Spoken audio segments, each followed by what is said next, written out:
changing lives. Mercer County State Bank, community-minded since 1911. Mancino's Driving School, where safe driving starts. Vay's Pub and Grill, make it special, make it Vay's. The Sharon American Legion Post 299.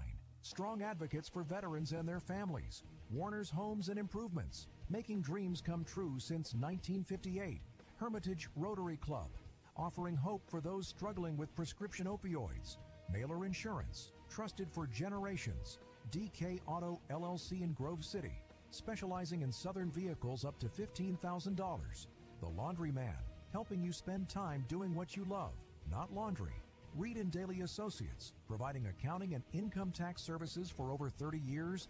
Minuteman Press in Hermitage, specializing in digital print, design, and promotional services. Penn Ohio Roofing and Siding, offering exterior upgrades online at pennohiorc.com. Sharon Community Health Center, providing compassionate and affordable health care. 21st Century Energy Group, the area's leader in fuel delivery. Please thank these outstanding sponsors for supporting all of our high school sports broadcasts throughout the season on News Talk 790 WPIC and Sports Radio 96.7. Now it's time to go to the field with our Countdown to Kickoff show with our game announcers, Ryan Briggs and Bob Greenburg. Bob Greenburg. And we are live tonight here at Grove City's Forker Field, a Thursday night special between two teams that have played 79 times over the last 78 years. Hi, everybody. Ryan Briggs here along with Bob Greenburg. Bob, we've been reunited again. We've been doing this, we're becoming regular pals here. But two schools that aren't regular pals, Hickory and Grove City, one of the great all-sports rivalries in Mercer County dating back to really since, the 1940s. Should be a lot of fun tonight. Hickory, a chance to clinch the region title.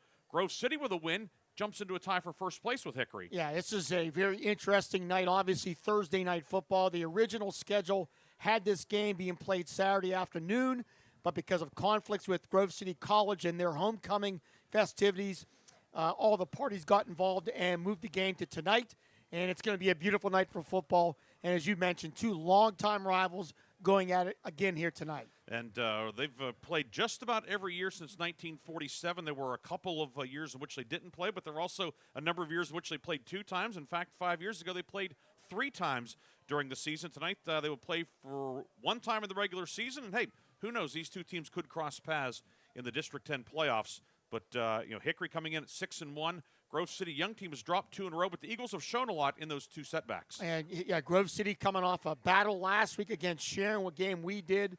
And on the other side, Hickory rebounding from their first loss of the year against Canfield with a big win over Titusville. Hickory dealing with some injury issues, and we'll get into that here in our Countdown to Kickoff show. We will take a break. When Bob and I come back, we will discuss the teams. Bob had a chance to speak with each of the head coaches, and the 21st Century Energy Group starting lineups. All that and much, much more from Grove City's Forker Field on a crystal clear Thursday night. We'll be back with more pregame after this on Sports Radio 96.7 and Sports Radio 96.7 Facebook Live.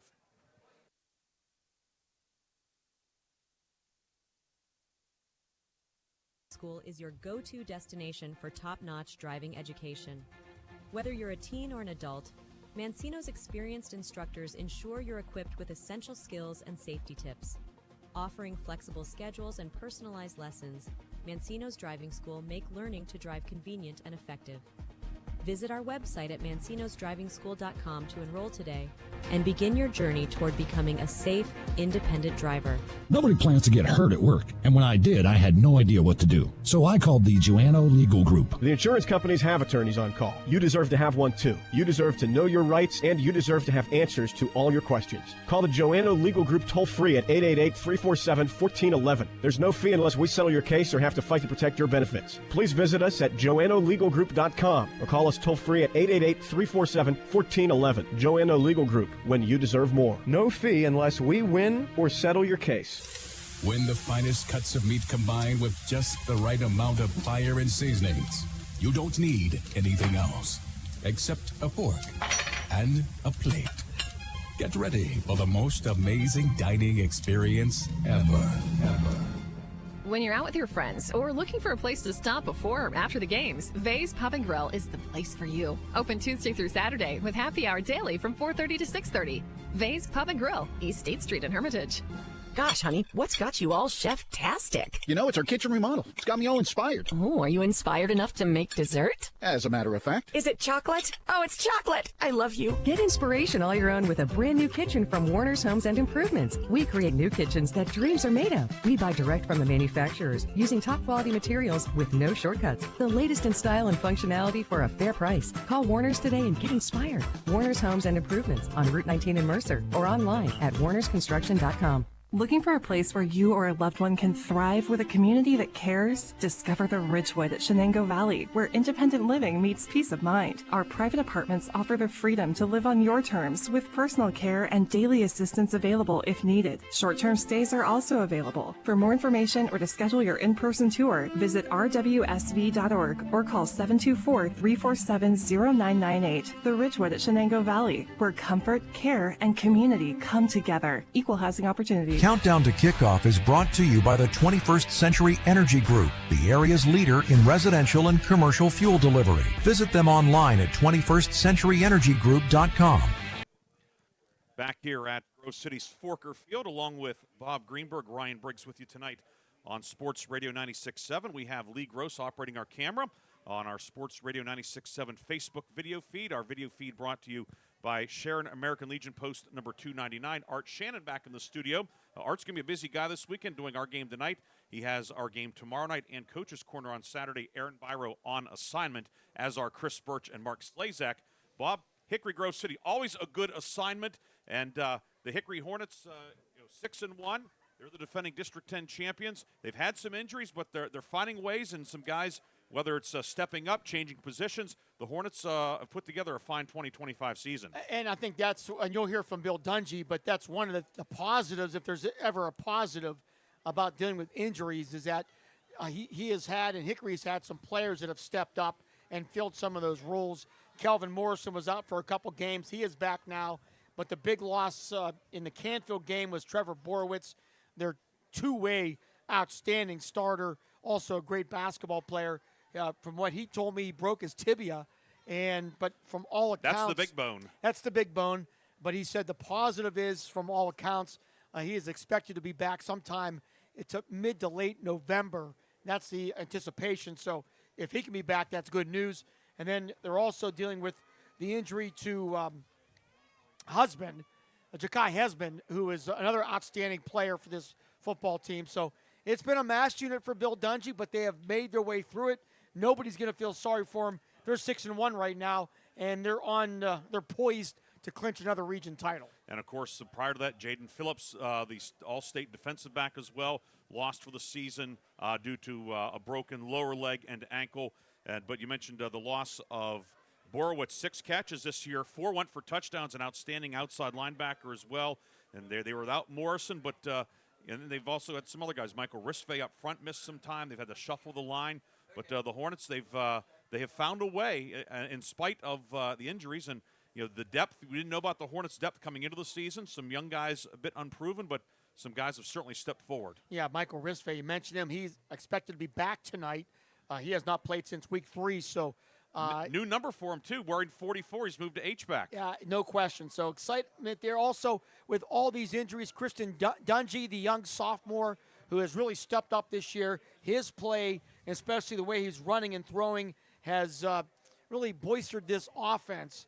Dungy, a great athlete, tough as nails, and there's no question with some of the injuries, his role has grown some from the Bill Dungy-led offense. Yeah, and Hickory running the ball a lot more this year. Dungy, the number 2 rusher, 407 yards on the season. He leads the county in completion percentage, 66%, 11 touchdowns, only 2 interceptions, a passer rating, the NCAA formula of 197. We'll spare you the math, but that's really good. No question about that. Dante Evans stepping into the Borowitz role on offense, and he is really a rising star when it comes to high school football. Great bloodlines, and expect his role to grow here with some of the injuries. This Hickory defense has played very well, and it's going to be a challenge here tonight against this much improving Grove City offense. The Grove City Eagles coming in at 4-3. They won 4 of the first 5. 2 weeks ago, losing on homecoming to Oil City here, 28-10, a game which Grove City trailed 14-0. got within 14-10. But Oil City, a 4A team that is 6-1, by the way, and has a win over Erie, whom Hickory edged as well. So that'll kind of give you an idea of how good Hickory is. And then last week over at Sharon, Grove City down 21-0. It looked like it was going to be a long night for the Eagles, but they scored back-to-back at the end of the first half, start of the second half. You know, the Eagles end up falling 23-14 due to a late safety, but this Grove City team has grown by leaps and bounds from what was really a shocking Week 1 loss to Northeast. Yeah, only 6 seniors starting tonight on both sides. So you have 16 underclassmen, including freshmen at quarterback and Heath Holman, and two-way player Gavin Purdy's also a freshman. So this is a Grove City team that's growing. They're getting experience. Sam Mowry said they no longer call them freshmen because this group's getting a lot of reps. And they showed something last week to a lot of people. Down 21-0 on the road, battled back, and had a legitimate chance to upset the Tigers at Tiger Stadium. Grove City coming in, as we said, 4-3, 2-1 in conference play. Holman, the freshman, he has attempted and completed more passes than anybody in the area, 64 of 120 for 861 yards. And like Dungy on the Hickory side, only 2 interceptions this year. Purdy, the other ninth grader, the other rookie, if you will, 532 rushing yards, 10 touchdowns. And then Jonas Stucchio, who's been banged up for part of the season, really coming on at running back. He's expected to get the start tonight, 241 yards this season for Stucchio, who's also an outstanding cornerback and kicker. And also get to see the speed of Levi Toth. We saw him last week with a couple huge plays in the Sharon game. And also arguably maybe the best lineman in Mercer County in Delathian Bones.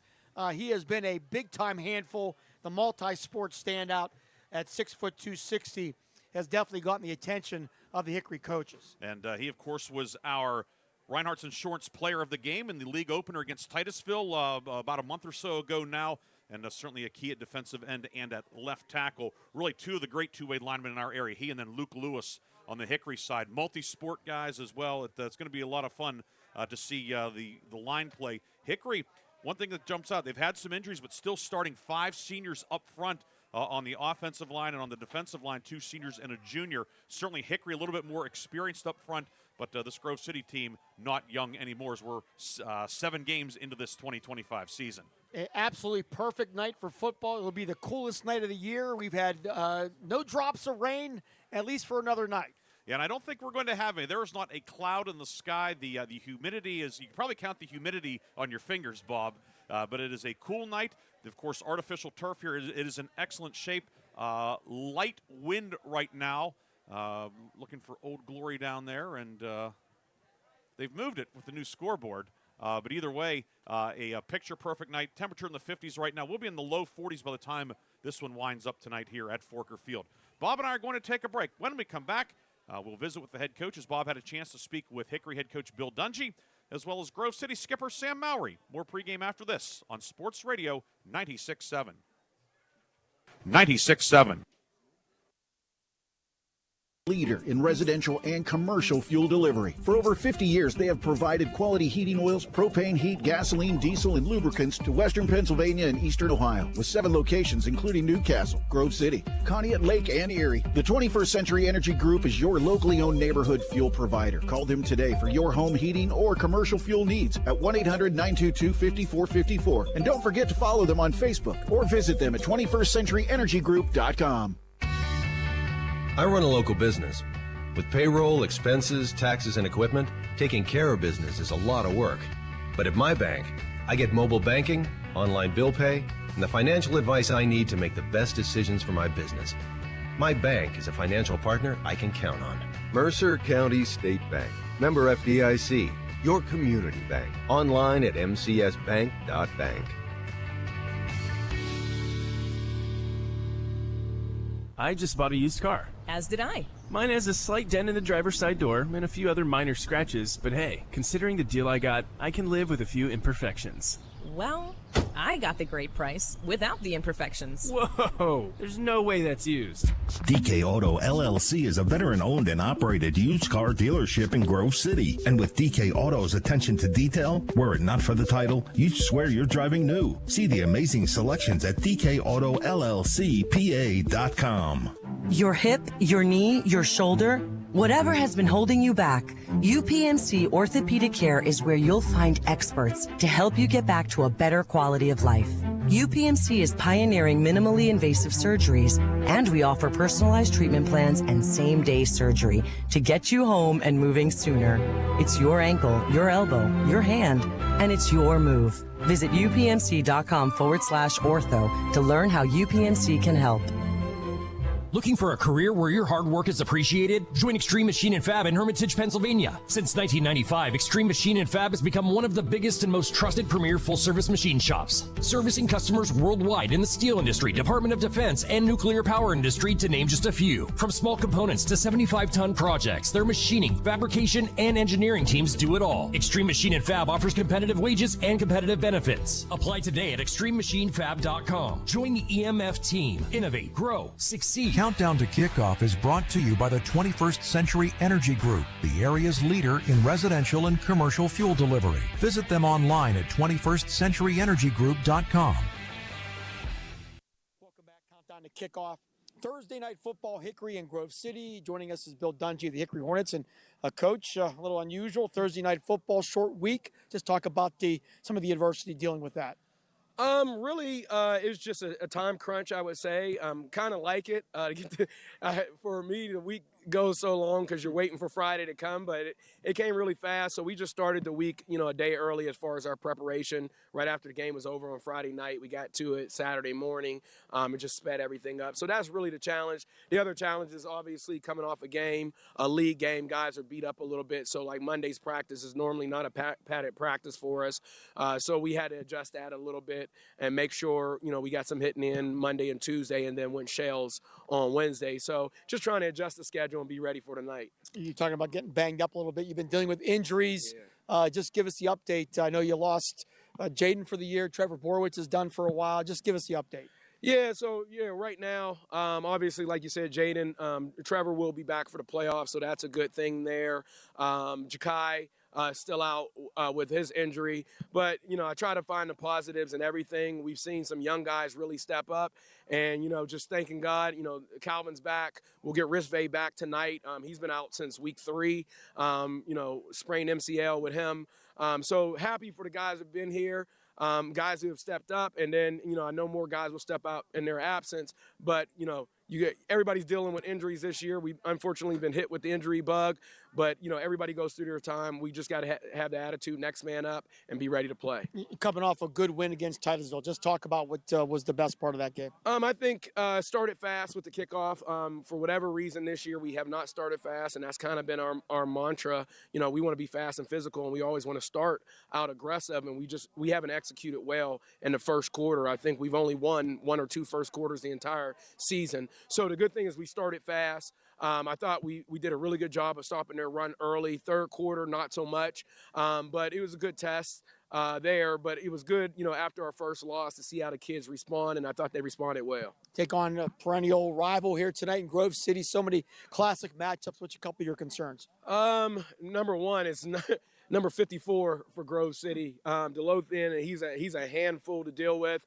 I really like to watch him play on film. He's got a relentless motor. He's tough as nails. But it doesn't just end with him. They've got a really good front 7. They get after it. We watch him film all year. They've not let anybody run the ball between the tackles. So that's going to be a big challenge for us. And then they're a young team, but they're a hungry team. You can tell they're getting better every single week. They're at home. So, we're locked in. We got to be ready to go in order to get a region win tonight. What do you hope to see out of your team tonight? Number one, start fast, as I talked about.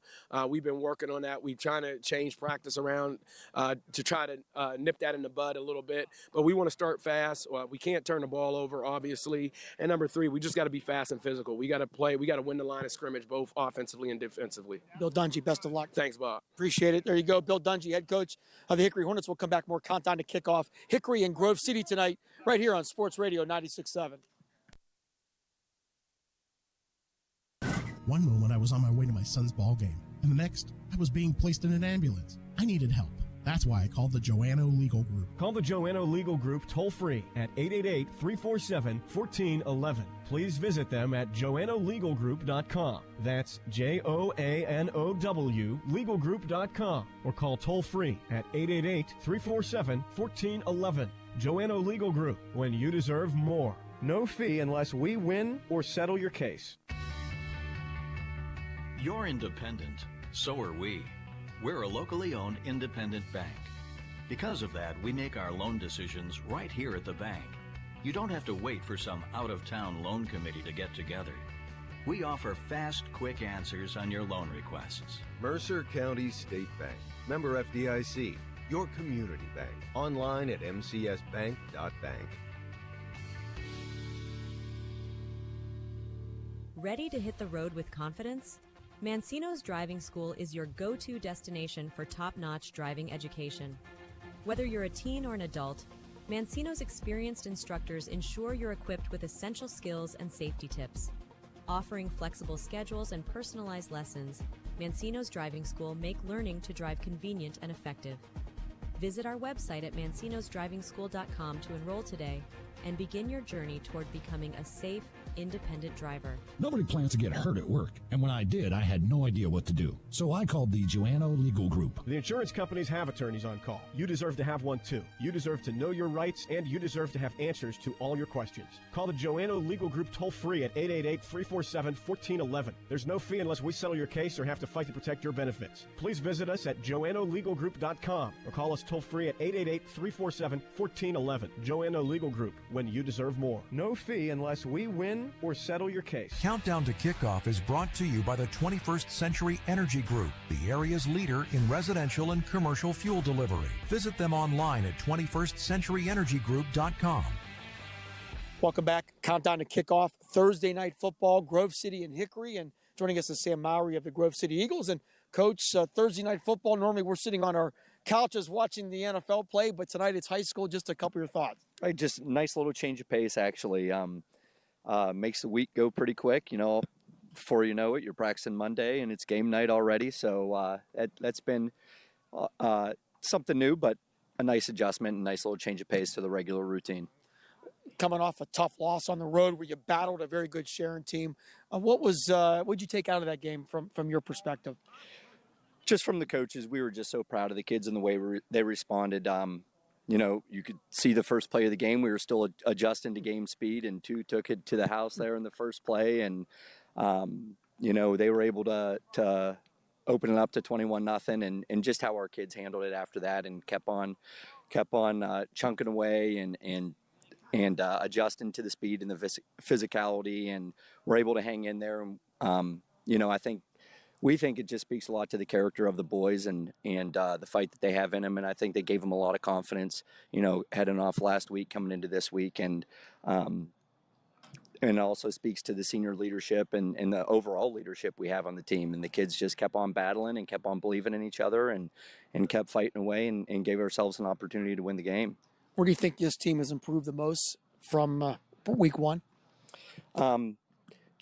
Just the overall team chemistry and leadership, and you can see as the year goes on, we've had a lot of younger kids playing, and you can see the confidence in those kids grow. And you know, Heath at quarterback and Gavin Purdy at linebacker and running back, and those kids aren't freshmen anymore with the varsity reps that they've had. And we have a lot of first-year starters that have really stepped into some leadership roles and roles on the field and have done a great job, and just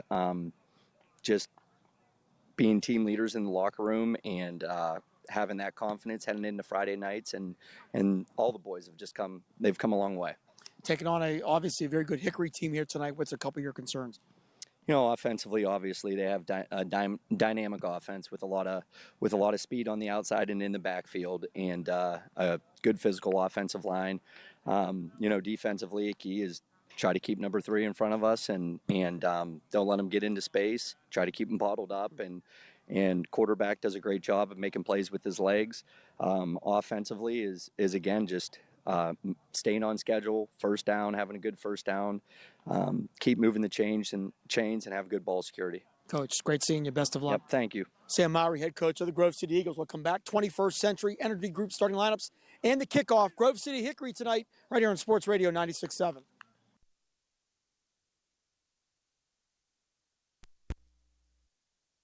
2025 Mercer County Team of the Month.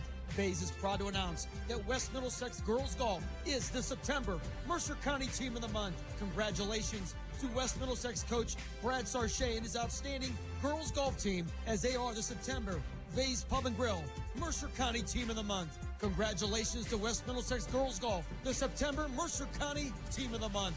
For more information, go to VaysPubandGrill.com. The tax team at Reed & Daly Associates is the area's #1 income tax service. Reed & Daly built their practice one client at a time and are proud supporters of student athletes, boosters, bands, and other school activities to keep our diverse community moving forward. When it comes to business or taxes, Reed & Daly Associates will fight for you and help you reach the top of your game. Reed & Daly Associates on South Buell Farm Drive in Hermitage and online at reedanddaly.com. Imagine a bathroom that's not just a room, but a sanctuary. At Warner's Homes and Improvements, they believe in taking the time to get it right. That's why they are proud to introduce their bathroom installation service, where done in a day is a thing of the past. Experience the difference of a bathroom designed for you, not the clock. Visit Warner's Homes and Improvements on Route 19 in Mercer or at warnerconstruction.com. Warner's Homes and Improvements, where your bathroom is our masterpiece. Don't rush perfection. The first quarter is brought to you by the Grove City Area Federal Credit Union. Banking, but better. And we're back here at Grove City High School. Good crowd on hand for this Thursday night. We'll probably see a few other coats and jackets from other schools in the area here tonight, Bob Greenberg. No question about it. The Thursday night special here at Hickory and Grove City. And we are just a couple minutes away from kickoff. Time now for the starting lineups. And Bob, the starting lineups, tell us who is supplying tonight's starting lineups, please. They're being brought to you by the 21st Century Energy Group. The 21st Century Energy Group is the area leader in residential and commercial fuel delivery. Call them today for your home heating or commercial fuel needs. And don't forget to follow them on Facebook or visit them at 21stCenturyEnergyGroup.com. And the starting lineups tonight, first for the Grove City Eagles on offense. The quarterback is Heath Homan, 5'10", 165, a freshman. The running back, Jonas Stucchio, 6 feet, 170, a junior. The receivers, Levi Toth, 5'11", 175, a junior. Austin Goethe, 6 feet, 165, a junior. And Charlie Miller, 5'10", 155, a sophomore. The tight end is Jimmy Cooper, 6'1", 225. He is a junior. Left tackle, Delathian Bones, 6 feet, 260, a senior. Carson Heckathorn at left guard, 6'6", 280, a senior. The center's Malachi Whitley making his second start at center, 6 feet, 230, a sophomore. Andres Navarro at right guard, 5'11", 190, a junior. Jordan Gamble at right tackle. He is a sophomore, 6'2", and 230 pounds. For the Hickory Hornets on defense, the 3-4 alignment, the ends are Will Ho, 6'6", 225, a senior, and Logan Byerly, 5'9", 200, a junior. Nose tackles Luke Lewis, 6'2", 310, a senior. Linebackers on the outside, Dante Evans, 6'3", 230, a sophomore. And Matthew Myers, he's the strong side backer, 5'9", 200, a senior. On the inside, the Mike is Cavante Miller, 6'2", 220, a senior. And the will linebacker, Jackson Schneider, 5'11", 205, a freshman. Corners are Marzair Gardlock, 5'11", 150, a senior. And Merlon Peterson, 6'2", 160, a sophomore. Bryson Applegarth is the strong safety, 5'9", 155, a junior. Christian Dungy is the free safety, 6 feet, 160. He is a sophomore. The Hickory offense, the quarterback is Dungy. Kelvin Morrison at running back, 5'11", 185, a junior. The H-back, Michael Ristbay, 6 feet, 230, a senior. Peterson's the split end. The flankers, Gardlock. Evans, the tight end. Colton Bernice at left tackle, 6 feet, 245. Left guard, Adam Tawney, 5'10", 230, a senior. Luke Lewis at center, Amari Gillespie at right guard, Will Hosick is the right tackle. And the Grove City defense, the 3-4 alignment, the ends are Bones and Gamble, Heckathorn the nose man, linebackers Cooper, Navarro, Gavin Purdy, Drake Moore, Tanner Young on the outside. And the corners are Stucchio and Peyton Miller. Charlie Miller is the free safety. And we're about ready for kickoff. Grove City won the toss. They have deferred, so Hickory will receive the opening kickoff here tonight as we are ready to go. Hickory and Grove City. And the kick is a short kick fielded by Gardlock at the 30. And Marzair Gardlock, who does a little bit of everything for Hickory, takes the ball across the 35 to about the 37-yard line. And we are underway on this Thursday night at Forker Field. Last week, Gardlock returned the opening kickoff, 88 yards for a touchdown. Obviously, Grove City did not want to kick the ball deep, and I saw them in warm-ups working on some of that pooch kicking, and Hickory will start 1st and 10 at their own 37. Hornets go right to left, white jerseys, black numbers and letters with red trim, black pants, black helmets. Grove City, black jerseys, black pants, white numbers and letters, old gold trim, and the gold helmets for Grove City. Dungy out of the pistol will give it up the middle to Kelvin Morrison, and he will take it out close to the 45, brought down by Gavin Purdy, one of the inside linebackers. But Morrison, they'll give him 6 to the 43. It'll be 2nd down. Sam Mowry talked about being ready to start this game last week. Terry and White ran for 65 yards on the first play from scrimmage. And in this first play, Calvin Morrison doesn't go 65 yards, but he does get 6 on 1st down. 2nd and 4. Morrison needing 65 yards tonight to go over 3,000 for his career. He's the deep back in the pistol. Dungy will give it to him again, and Morrison will bounce off a man, dragging the tacklers forward. He'll get to the 48 and have a 1st down, brought down by the interior of the defense, Andres Navarro, the tackle, the middle linebacker. But Morrison picks up 5 and has the first down of the night. And obviously, Morrison getting a lot of attention, and also big Jordan Gamble underneath that pile there. And the one thing with Kelvin Morrison, you got to put a couple helmets on him to bring him down. Hickory on the move. We're just underway here. 10:56 to go, first quarter. And now movement, and Hickory's going to be set back 5 yards. As the Hornets are going to be called for the false start. Your officials, by the way, Joe Lombardi's your referee, Scott Walters the umpire, Mike Bockert the head linesman, Larry Hawthorne is your line judge, and Gabe Mild is the back judge. Now 1st down and 15 after the first penalty of the night.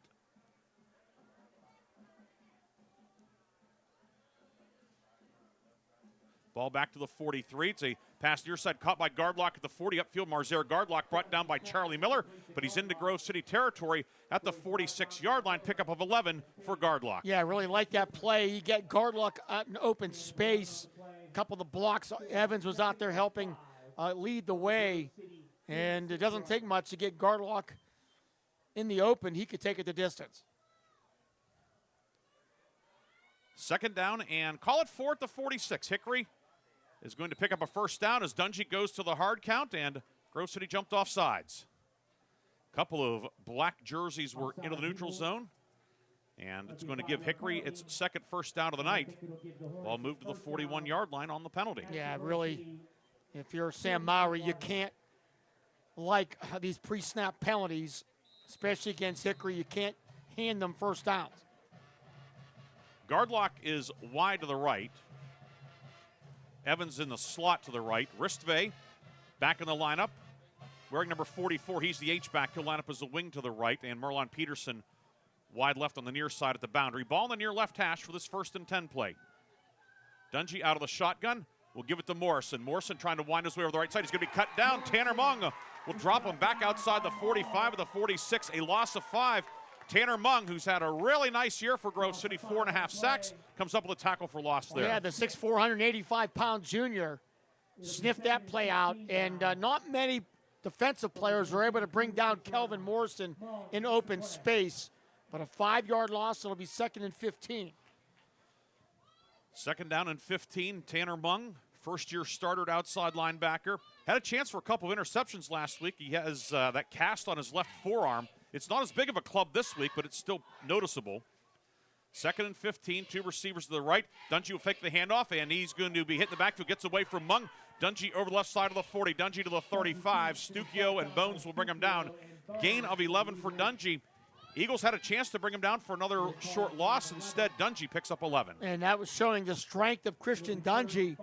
He's 5'10", 162, but he is a physical runner. And he was able to shed Mung and pick up a big 11 yards on 2nd down. Dungy came in 407 yards this year and 3 touchdowns. 3rd and 4 at the 35. Hickory on the season, 37% on 3rd downs, 22 of 60. Grove City defense very good on 3rd down. 27% success rate against the Eagles. Dungy, long count, and it's a design run over the left side. Dungy is going to be hit and brought down about the 32. Coming over is Andres Navarro. Flag thrown by the head linesman, or excuse me, the line judge, right as that play developed on the near side, and we will see what the infraction is. And we have a A-plus crew here tonight on this game. One of the best crews you're going to find. It is a hold against Hickory. Grove City fans like that. It's going to be a 10-yard mark-off from the previous line of scrimmage. It's going to be 3rd and 14 now. Our referee is Joe Lombardi making that call. Other officials tonight, Scott Walters, Larry Hawthorne, Mike Bockert, Gabe Mile. Now 3rd down and 14 for Hickory. We have 4 minutes gone by. This is the opening drive of the game. Ristvay lines up as a wing to the left. Actually, he's going to be a tight end to the left. Now he'll realign his position. 3-man front for Grove City. 3rd and 14. Dungy back to pass. Has time. Sending the ball downfield. Looking for Merlon Peterson. And incomplete. Stukia with him step for step. It'll be 4th down. And I think Bill Dungy will punt it away here on 4th and long. And just good coverage by Stuckio. Man-to-man, not much room, and defended the ball very well. Stuckio, of course, state runner-up in the triple jump in Class AAA last year. That straight line speed step for step with Peterson. And guard lock to punt for Hickory. Guard lock to punt. Back deep, Stuckio. Stuckio is deep. Snap is good from Will Hosick, and the kick is away. It is a high, short kick. It hits the 25 and bounces back upfield and is down by the snapper Hosick at the 26-yard line. 19-yard kick. Grove City will put it in play with 7:34 to go in the first quarter. First look at the Grove City offense in a scoreless first period. So the Grove City offense takes the ball over after a really pretty good job by the defense. The big hold there on 3rd down was a drive killer for the Hornets. Grove City will send Austin Goethe wide to the right. Toth slot right. Now Jimmy Cooper, the tight end, will motion from left to right as well. Homan shovels it near side. Stuckio trying to get upfield. He's going to be chopped down. Merlon Peterson brings him down. It's going to be no gain on the play, bringing up 2nd down for Grove City.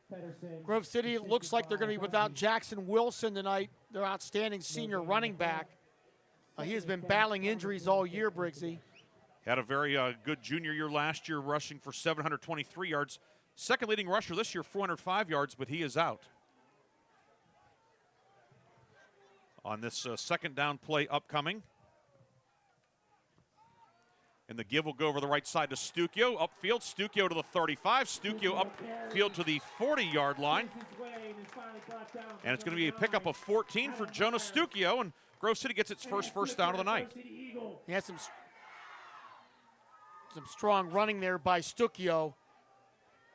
And runs through a couple would-be tacklers. It'll be 1st and 10 for Grove City at their own 41-yard line. Stuckio going over the right side. They give him the extra yard to the 15. Hand off to Stuckio, or excuse me, it's Gavin Purdy, first carry of the night. Purdy across the 45 out to the 48-yard line. Christian Dungy in to make the tackle. Now a flag comes flying in at the end of the play. There was a little extracurricular maybe after the whistle. Let's see if that's what this flag is going to be about.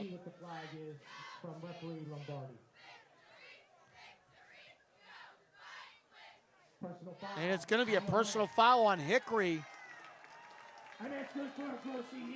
Right at the end of the play, it looked like Merlon Pedersen got a little shoved one of the Grove City players to the ground after the whistle, and I think the officials saw that and wanted to stop that immediately. So the 15 yards added on, 1st and 10 at the Hickory 37. Purdy around the left side. Purdy to the 25, has the first down and more to the 20. Purdy chopped down at the 15-yard line. Dungy coming over to make the tackle, but it's going to be 1st and 10 Grove City. The Eagles are into the McCandless Ford Red Zone. McCandless Ford Red Zone, your one-stop shop for all of your vehicle needs in Mercer and Meadville. And the Eagles now hurry up right back to the line of scrimmage. Ball at the 14-yard line. 1st and 10 after a 23-yard pickup for Gavin Purdy.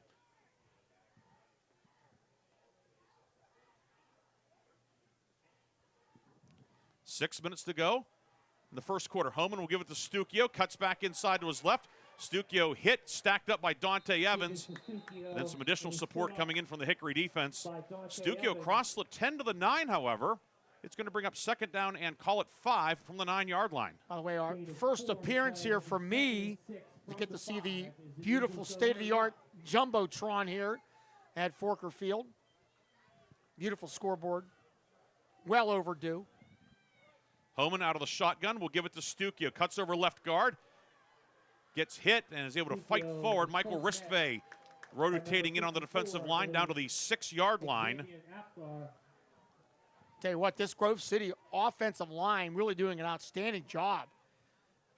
They have controlled Hickory up front early on and now have it third down and a couple at the Hickory 6. Third and a long 2. Grove City moving left to right. And the give is to Purdy over the left side, cuts back inside of a block from Cooper. Close to the goal line, he's in. Touchdown, Gavin Purdy. Purdy scores from 6 yards out, and Grove City a 7-play, 74-yard touchdown drive. Yeah, we couldn't ask for a better start if you're Sam Mowry. Defense makes Hickory punt, and then the Grove City Eagles on offense with a spectacular drive, capped off by Gavin Purdy, scoring his 11th rushing touchdown of the season.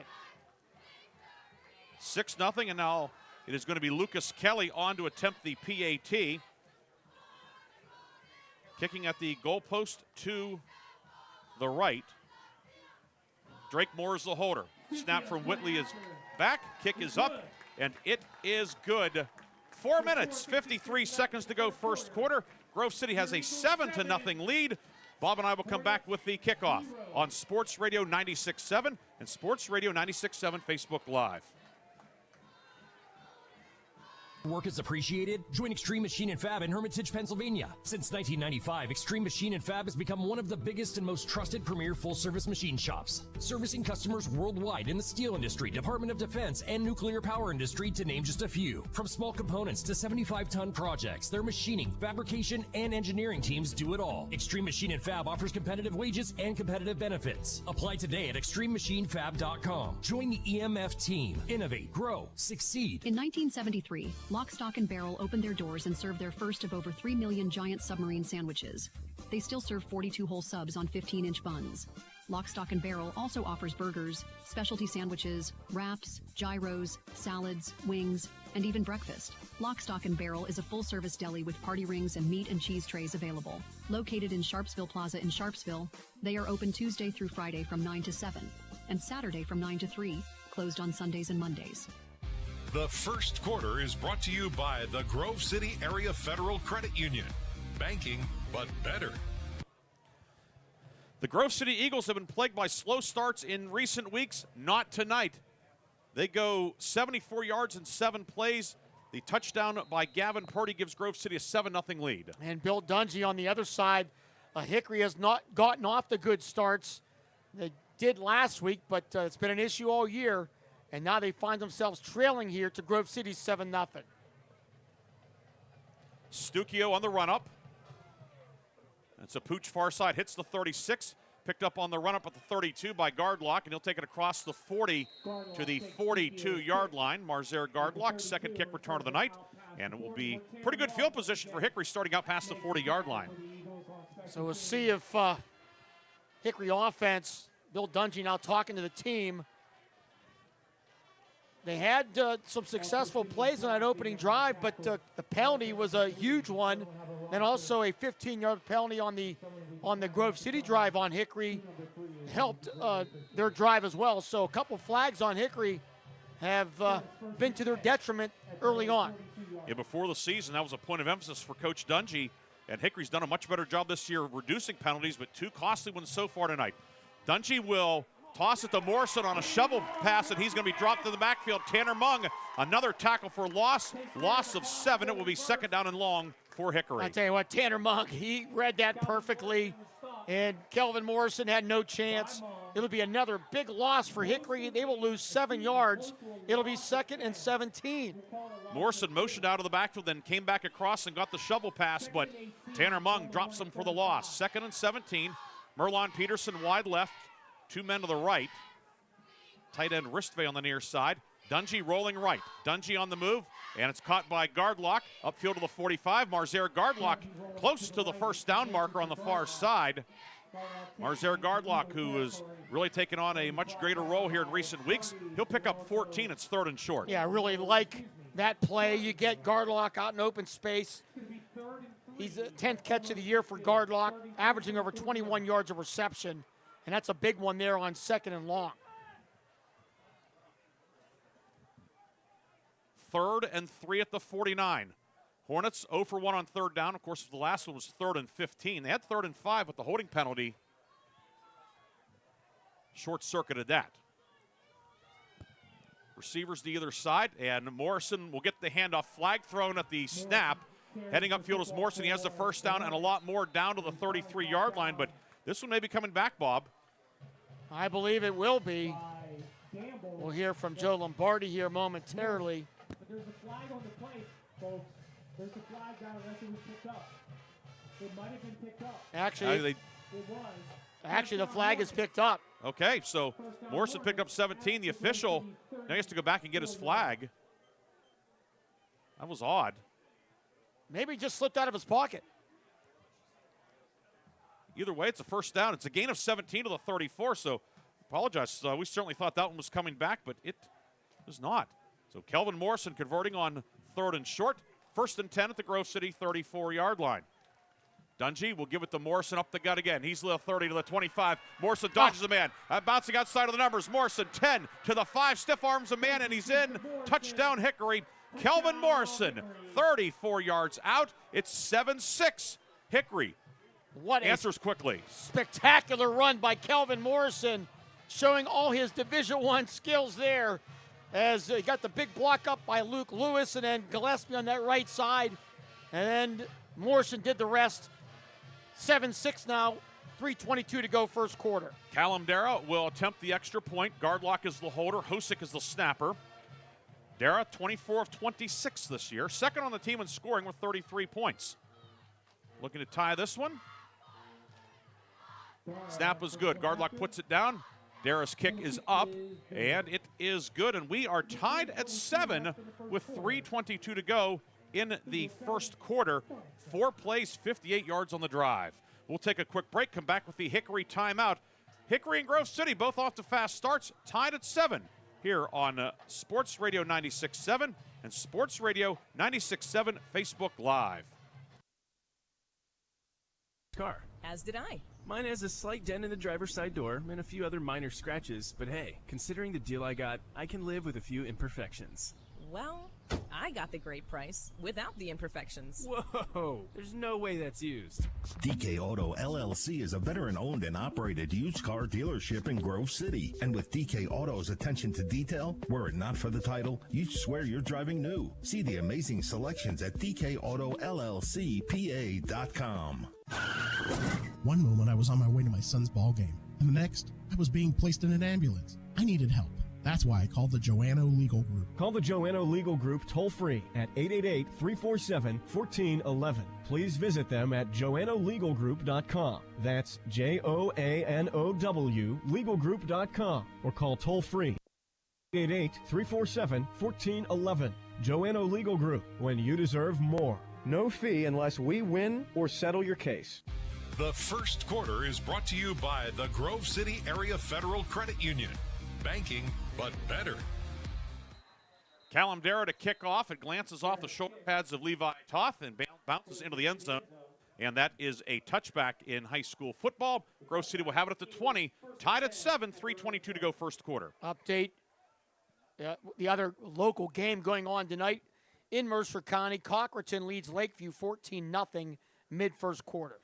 And we'll have updates on that. We'll review tomorrow night's schedule coming up at halftime on the Lock, Stock, and Barrel halftime update. That'll be here as we have an abbreviated schedule. 6 games tomorrow night, however, and we'll talk about our broadcast tomorrow, all that and more. 1st and 10 for Grove City, moving from left to right. Heath Homan will give it to Stukio, and he's going to be stuffed. Dante Evans right there at the point of attack. We also see Cavante Miller, the middle linebacker, in on the tackle. Grove City's going to get maybe if we're actually going to lose a yard on the play, it'll be 2nd down and 11. Yeah, Cavante Miller, the 6'2", 219-pound senior, made his presence known on that play. Now 2nd and 11, back at the 19. The give is to Stucchio, finds a little bit of a crease, but that fills quickly. Matthew Myers, leading tackler for the Hornets, in on the stop. Applegarth also up from strong safety. And Grove City's going to have 3rd down and about 6 upcoming as we have 2:38 to go in the first quarter. We saw Grove City last week run the ball a lot early on against Sharon, even in passing situations that eventually opened up and made a couple big plays through the air as the game progressed. Eagles 1 3rd down conversion on the touchdown drive. This one's 3rd and 6. Goethe wide right on the short side of the field. Homan back to pass. Homan under pressure from Evans. Homan's going to head upfield and run. Homan lowers the shoulder, and Heath Homan's going to have the first down. Needed 6. He gets 7. Able to get away from Dante Evans, and Grove City has its 2nd 3rd down conversion of the night. Yeah, great job by Homan. He was looking downfield, but elected to tuck it under and then put his shoulder down right at the last moment and got the extra yardage he needed for a big first down for the Eagles. 1st and 10 at the 31. Homan's still in the red in terms of rushing yardage for the season. Gavin Purdy, he's in the black and he's outside. 45, there's a flag on the far side, however. Purdy picks up about 15, but right as he headed upfield, flag came out, and perhaps it was a hold that sprung him on the far side. And I think that's going to be the call here. And they'll call a block in the back as the receiver from the outside came down in. And we'll see how much of the run, if any, stands. It's going to be 10 yards from, from the previous spot. So officially no yardage. It'll be 1st and 20. And Purdy, only a freshman, 6'1", 190. He's had a heck of a year. But that nice run called back.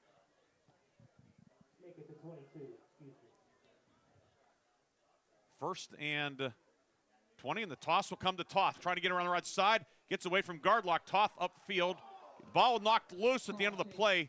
Dungy knocked it loose, but it went out of bounds, and Grove City will maintain possession. A slow developing play to the near side. It's going to be 2nd and long for the Eagles. Yeah, Christian Dungy, big hit there. We've seen a few out of the young man this season. Popped the ball up in the air, but not recovered by anybody. Went out of bounds, so Grove City will recover and retain possession. Toth takes it out to the 25-yard line, and now timeout Hickory. Hornets want to talk it over and take time as well. We'll take it as well. 1:30 to go in quarter number 1. Grove City and Hickory tied at 7 on Sports Radio 96.7 and Sports Radio 96.7 Facebook Live. Is your auto loan not at Grove City Area Federal Credit Union? Seriously, why isn't it? If you financed your vehicle at the dealership, you're probably paying way more than you need. Refinance today and receive up to $100 from us. Lower your rate, shrink your payment, and smile more every month. It's fast and simple. For more details, go to gcafcu.org or text the word AUTO to 724-458-7520. The Grove City Area Federal Credit Union. Members of NCUA and Equal Opportunity Lender. The first quarter is brought to you by the Grove City Area Federal Credit Union. Banking, but better. Don't forget, after tonight's game, as always, Bob and I will have the Reinhardts and Shorts Player of the Game and the Lock, Stock, and Barrel Play of the Game. 7-7, Hickory and Grove City tied up here at Grove City's Forker Field. Yeah, on the radio side, we will have a shortened post-game show as we defer to our Westwood One NFL coverage tonight, but we will stay on Facebook for our complete post-game coverage.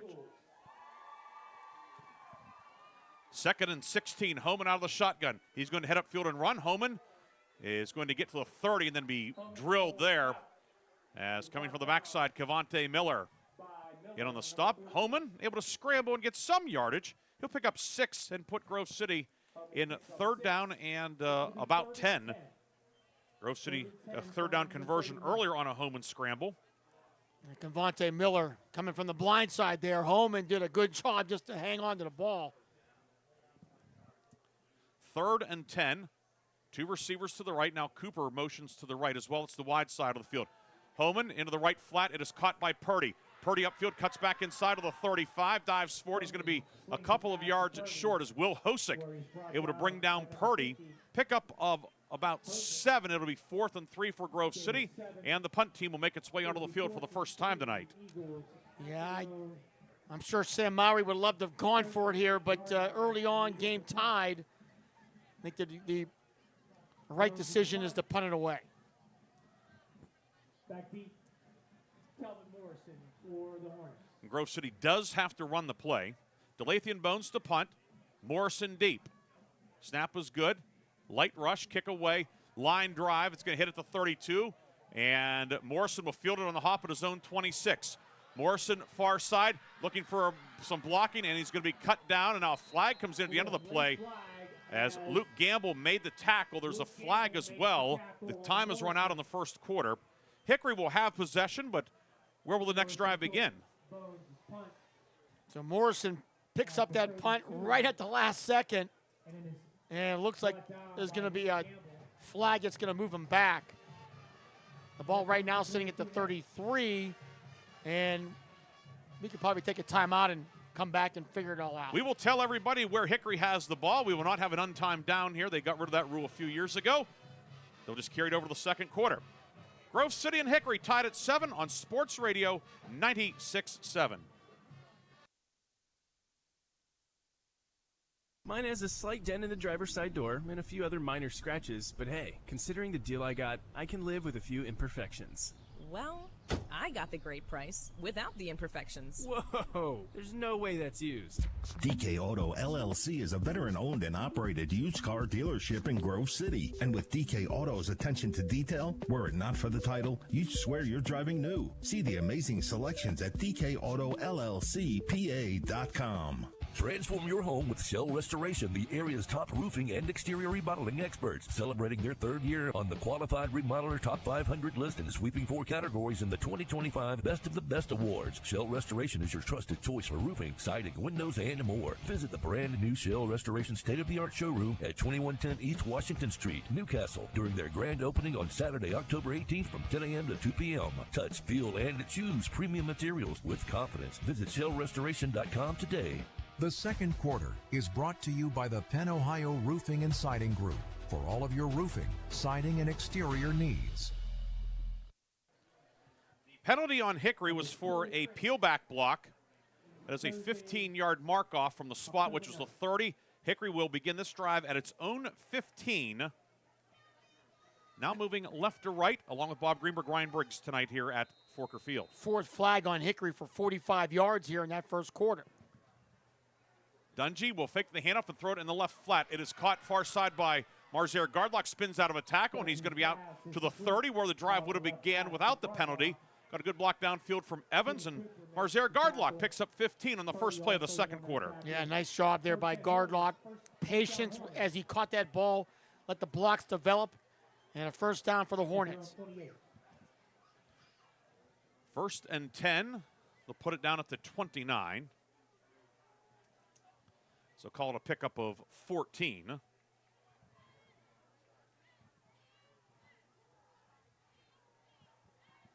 Long count, and Dungy designed run over the left side, the short side of the field. Dungy popped along the far side out near the 35-yard line. Dungy slow to get up. In fact, he has not gotten up yet. Yeah, big hit on Dungy, and he is down on the sidelines right now on all fours.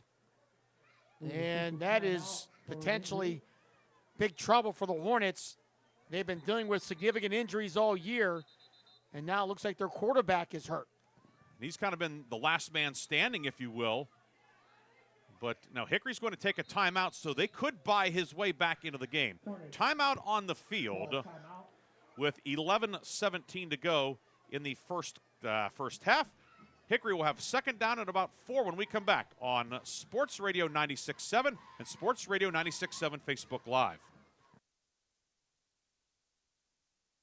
Community Health Center. From newborns to older adults, Dr. Barry Siegel, ABFN certified family practice physician, is now accepting new patients of all ages. Compassionate, high-quality care awaits, regardless of insurance or ability to pay. Plus, Sharon Community Health Center offers behavioral health and pain management services. Call 724-347-5229 or visit SharonCHC.org to schedule your appointment today with Dr. Barry Siegel. Sharon Community Health Center, 92 West Connolly Boulevard, Sharon, Pennsylvania. Why is your auto loan not at Grove City Area Federal Credit Union? Seriously, why isn't it? If you financed your vehicle at the dealership, you're probably paying way more than you need. Refinance today and receive up to $100 from us. Lower your rate, shrink your payment, and smile. Is brought to you by the Penn Ohio Roofing and Siding Group for all of your roofing, siding, and exterior needs. So for this 2nd down and 4, Christian Dungy out. Kelvin Morrison in the backfield with Bryson Applegarth to his right. And Morrison will take the snap, and he will take off up the middle. Spins out of a tackle across the 40. Jimmy Cooper, Charlie Miller combined to bring him down. But Kelvin Morrison receiving the snap, playing the quarterback position. And now Dungy will come in after a brief hiatus. And now he's going to stay out. He wanted to go in, but the coaches summoned him back out. Morrison picks up 7 of the 42. And his first down for Hickory, 6th first down of the night for the Hornets. Yeah, Dungy looks like he's okay on that sideline, so that is good news for the Hickory Hornets. Gardlock wide to the right. Myers is in as a tight end to the right. Morrison in the shotgun with Applegarth next to him. And Morrison will keep it on a counter over the right side. Morrison looking to bounce outside. He's the 45. And he's going to be brought down along the near boundary by Peyton Miller, the cornerback. Delathian Bones also coming out from his defensive end spot, but 6 more for Kelvin Morrison. Yeah, Delathian Bones, the big-time wrestler and stud lineman, able to wrestle Kelvin Morrison down to the ground as he was just trying to get to the outside. And with that run, Morrison has gone over 3,000 yards for his career. Now 3,005 for him in his career, still just a junior. 2nd and 4, and Dungy now back in. Receivers to either side, ball in the near right hash. Gives to Morrison, spins upfield, and Kelvin Morrison into Grove City territory, brought down at the 44 as Jordan Gamble makes the tackle. It'll be a first down for Kelvin Morrison, going right up the gut into Grove City territory, down to the 44. 8 more for Morrison, 78 yards on 8 carries tonight for the junior. Yeah, big start for Morrison, joining a very elite group of Hickory running backs all time to go over 3,000 yards. More about that in a moment. Dungy will look to the far sideline. Jamarian Husband is in as a flanker to the left. Gardlock on the near side. Double tight set. Wrist fade to the left. Evans to the right. Ball in the near right hash. And the handoff will go to Morrison. Spins, and he's going to be brought down right at the line of scrimmage by Tanner Mung. Maybe a yard on the play. But it's going to be 2nd down and a long 9. Morrison credited with a yard. Hickory going to the 2 tight ends, which is that 2 tight end set can give a 3-man front a lot of difficulties. And Morrison trying to spin that time did not work. His Grove City defense, we saw them last week, and they really battled Sharon. Doing the same here tonight early on. 2 receivers to the left. They're both off the line of scrimmage. Wrist phase, the tight end on the left. Evans to the right. Dungy rolling left to the wide side. Into the left flat. It is going to be caught by Gardlock. Gardlock has the first down and then is driven back after getting to the 35-yard line. Marzer Gardlock's 4th catch of the night. And Hickory moves the chains again. Yeah, Gardlock getting some opportunities here in this first half. We mentioned the 3,000-yard mark. It is Kelvin Morrison joins Chuck Carr, Deshaun Coleman, Andre Coleman. He is the 4th Hickory running back ever to reach that milestone. That is rarefied air. 3 outstanding tailbacks there. 3rd and 1 for Hickory. It was a gain of 8 when they needed 9. 3rd and a yard. Double tight set again, and Dungy will go around the left side. Dungy quarterback sweep, and he'll have the first down. Gets knocked out of bounds on the far side, but Christian Dungy converts on 3rd and short. Essentially student body left over the left side. And Dungy marked out at the 31. Pickup of 4. Get Michael Risfay, the H-back, helping lead the way. And a pretty safe play to get a yard for the Hornets. 8:06 to go in this first half. Tied at 7 here at Grove City. Much better game than the teams had last year in terms of a competitive standpoint.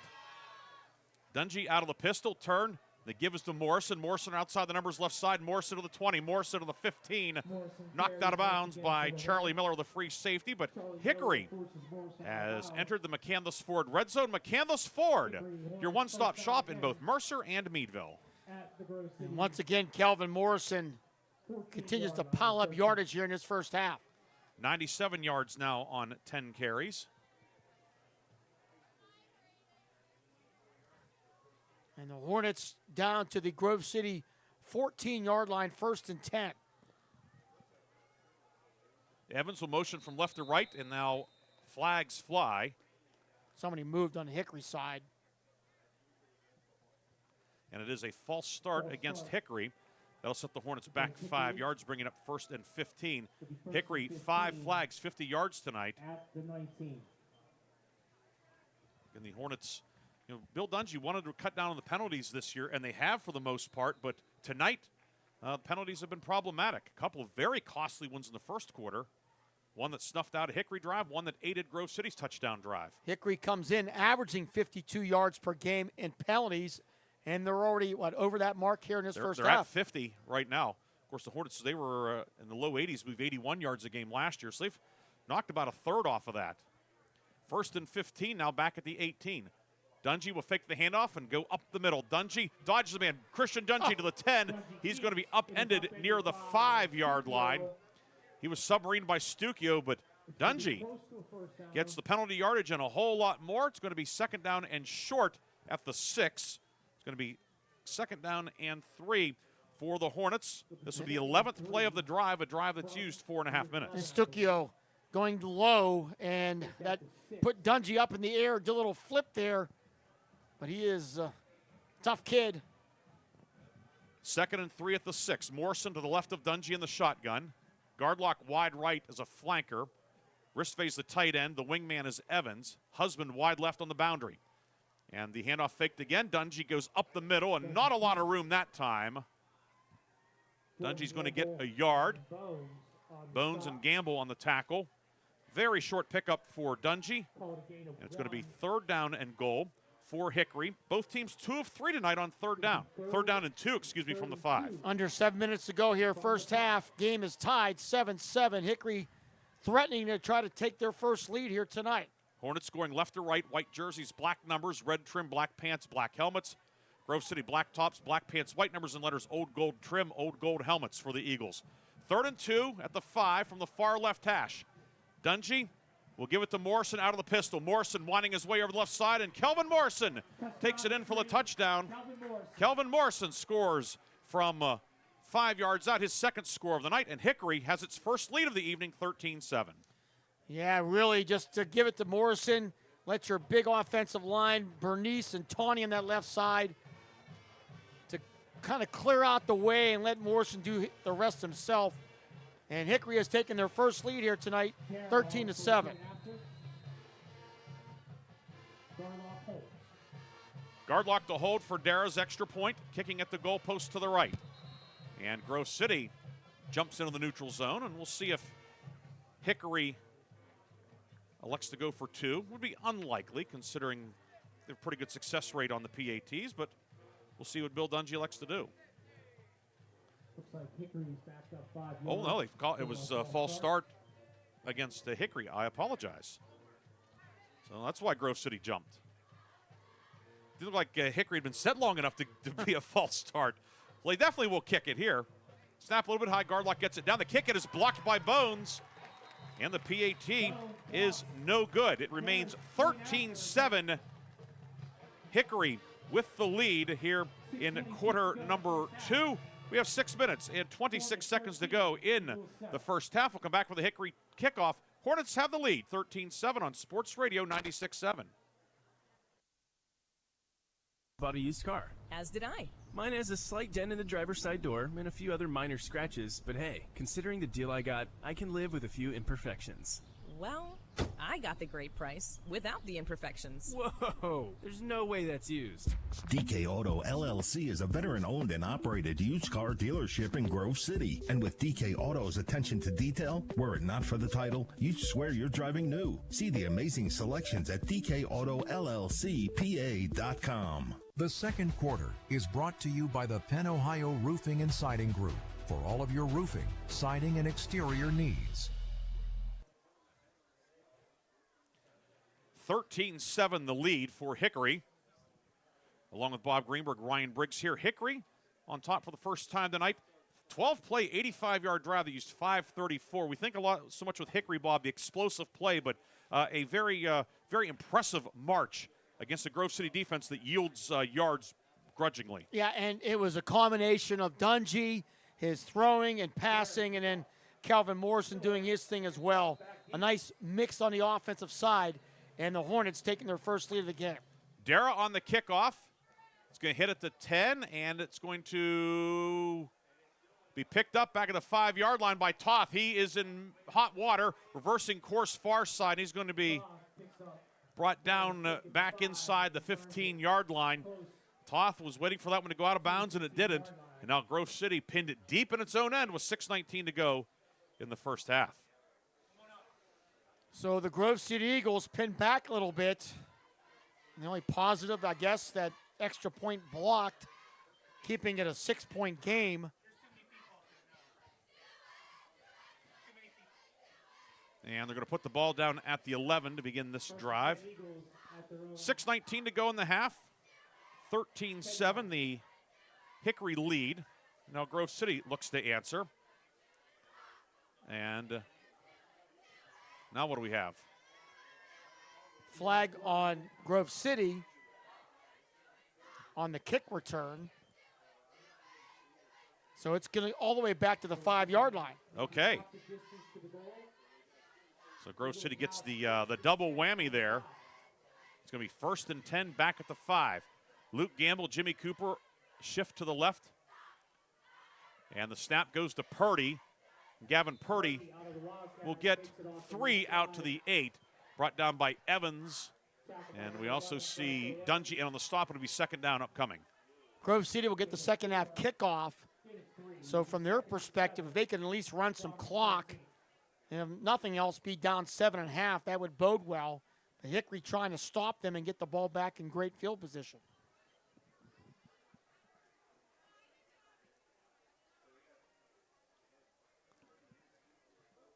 Second down and 7 from the 8. And right into the middle of the line goes Purdy again, and he will get nothing as Cavante Miller, the middle linebacker, in on the stop, brings up 3rd down for the Eagles. Boy, Cavante Miller's having a whale of first half here for the Hornets, calling his name a lot. So now it's 3rd down and call it about 8 here for the Eagles. They are pinned back inside their 10. What will Sam Mowry call here? Not an ideal situation here. 3rd down and 7 back at the 8. Cooper will line up as a wing to the right. 2 receivers to the right, ball in the near left hash. Homan back the pass. Into the right flat, caught by Stukia, who stumbles and goes down back near the goal line. It is a big loss on the play. Now Grove City will have to punt from its own end zone. Stukia had a little bit of room, but just simply lost his footing. Yeah, I mean, he's one of the great athletes in Mercer County, and he just tripped. There was nobody around him, and he's lucky he didn't trip into his own end zone. It would have been a safety. Now the punt will come from out of the end zone by Delathian Bones. First kick was a 36-yarder. Kelvin Morrison waiting for the punt in Grove City territory at the 35. And because where the ball is. Snap a little low, and the kick, it is a line drive. It somehow got out of there. And it's going to take a big Grove City roll and go out of bounds at the 41-yard line. Looked like a 2-iron coming out of there. And all things considered, a pretty good punt for Bones. 39-yard kick, and more importantly, a net of 39. Yeah, that was about as good as you can hope for if you're Sam Mowry. So 4:15 to go here in this first half. Hickory will take over at the Grove City 41. They lead 13-7. Hickory certainly brought some pressure as well. Wasn't the all-out block, but Bones was under duress. And because he only had 11 yards there as well, because where the ball was snapped, you don't have their normal 15-yard cushion there, so it made it even more challenging for Grove City. 1st and 10 at the 41. You wonder if Hickory may take a shot here. Morrison behind Dungy in the pistol. Husband wide to the right. Instead, the give is to Morrison. Morrison up the middle. Morrison to the 36-yard line, brought down by Charlie Miller and Jordan Gamble. Hickory's shot is give it to Kelvin I Morrison. was just going to say that when you have a guy like number 3 in your backfield, you can hit the home run on every play. 2nd down and 5 upcoming at the 36. And the give is to Morrison. He hits, hesitates, bouncing outside, trying to get around left end. And he's going to get a couple. Gets popped by Stukio. Flag at the end of the play thrown by the back judge. Tanner Mung also over there. Boy, has a big hit on Morrison. Also able to bounce to the outside to avoid a loss. It's a gain of about 5 on the run. But penalty is holding against Hickory. The Hornets are going to have 2nd down and long. It'll be marked off 10 yards from the spot. That'll be the 7th flag of the night on the Hornets for 65 yards. Ball goes back to the 43. It will be 2nd down and 12. Late first quarter, the last report we had, Cochraton leads Lakeview 21-7. And those are neighboring schools, correct? Yes, they border. In fact, part of Cochraton's Crawford Central District is in extreme northeast Mercer County, up near Carlton. And now we have a Hickory timeout. Hickory will take its 3rd and final timeout of the half. We'll take it as well with 3:19 to go in the first half. Hickory on top of Grove City 13-7 on Sports Radio 96.7.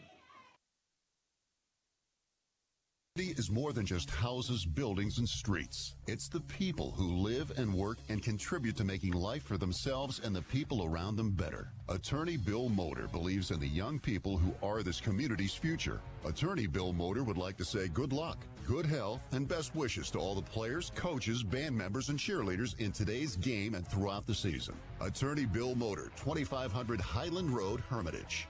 The second quarter is brought to you by the Penn Ohio Roofing and Siding Group for all of your roofing, siding, and exterior needs. 3:19 to go first half. Hickory has taken its final timeout of the half. Grove City has a full complement of 3 timeouts, along with Bob Greenburg, Ryan Briggs with you tonight. Lee Gross upstairs on camera. Art Shannon producing our game in the studio. I heard the liner for Warner's Homes and Improvements. I had a chance to chat with Todd Warner before today's game. Really enjoying this team. This freshman class has energized him, and a bright future here for the Grove City Eagles. 2nd down and 12 for Hickory. Morrison motions out of the backfield from right to left to line up as a flanker on the left side now. Dungy back to pass. Throwing the ball down the middle and incomplete. Looking for Dante Evans. Tried to make a sliding catch. Looked like he was sliding into second base. Instead, it's going to be 3rd and 12. Yeah, just a little bit underthrown there. And that'll be one that Christian Dungy would like again. Evans was open in that seam, and he catches that. Who knows how far he could have went. Instead, it's 3rd and 12 at the Grove City 43. Hickory 3 of 4 on 3rd down tonight. Of course, coming in, Grove City holding teams to 27% on 3rd down. So to be 3 of 4 is impressive in its own right, and then to do it against this Grove City defense that has been pretty stout. 3rd and 12 at the 43. Ristvay tight end to the right. Evans is a wing to the right. Dungy out of the shotgun. Deep drop. Dungy has time, looking, sending the ball downfield, and a diving attempt incomplete as he was looking for Gardlock, who was a little bit slow getting up. He might have knocked the wind out of himself as he landed prone at the goal line. It'll be 4th down. My goodness. He really laid himself out there to try to make a spectacular catch, and he is paying for it now. He is in the end zone injured. A timeout on the field for the injury. We'll take a 30-second break. Hickory has a decision to make, 4th and 12 at the Grove City 43. What will they do? We'll tell you when we come back on Sports Radio 96.7 and Sports Radio 96.7 Facebook Live, brought to you by Sheridan American Legion Post 299. is the leader in residential and commercial fuel delivery. For over 50 years, they have provided quality heating oils, propane, heat, gasoline, diesel, and lubricants to western Pennsylvania and eastern Ohio, with 7 locations including Newcastle, Grove City, Conneaut Lake, and Erie. The 21st Century Energy Group is your locally owned neighborhood fuel provider. Call them today for your home heating or commercial fuel needs at 1-800-922-5454. And don't forget to follow them on Facebook or visit them at 21stcenturyenergygroup.com. The second quarter is brought to you by the Penn Ohio Roofing and Siding Group for all of your roofing, siding, and exterior needs. Hickory will punt.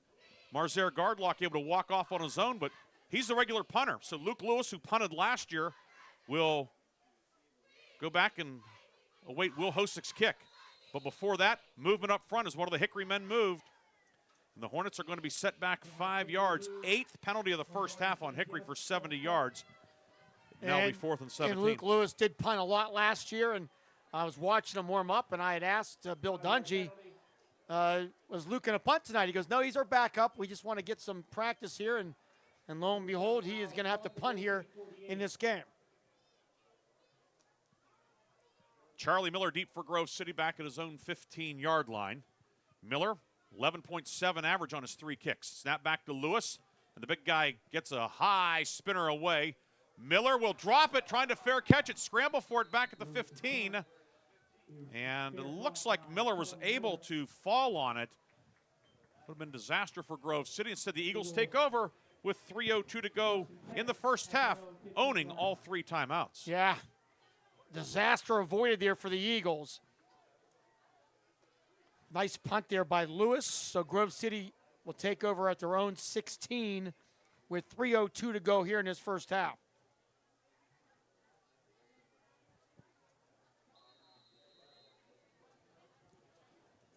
Three minutes, 2 seconds to go in the half. Eagles moving right to left. They've flip-flopped Heckathorn and Bones on the offensive line. Bones now at guard, Heckathorn at tackle.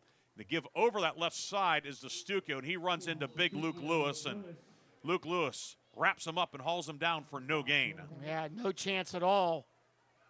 Luke Lewis, he is a big young man, 6'2", 310, the senior. He has moved out to end. So some movement up front. Normally the nose tackle, he's out at the defensive end spot. 2nd and 10. Homan will give it to Stuckey. Go over the right side. Stuckey spins out of the pile. Matthew Myers able to wrap him up, and not before Stuckey takes the ball across the 20 to the 22-yard line. Did a nice job of turning nothing into a 6-yard pickup. I think Myers was in there, among others, for the Hornets on defense. And now clock running down to just about 2 minutes ago here in this first half. Big third down here for Grove City. Goethe wide right, Toth slot right on the wide side of the field. Heath Homan in the shotgun. Gamble tight end to the left, that's Luke Gamble. Cooper's a wing to the left. Play clock at 11. Now Cooper will motion from left to right. Purdy is the back to the right of Homan in the shotgun.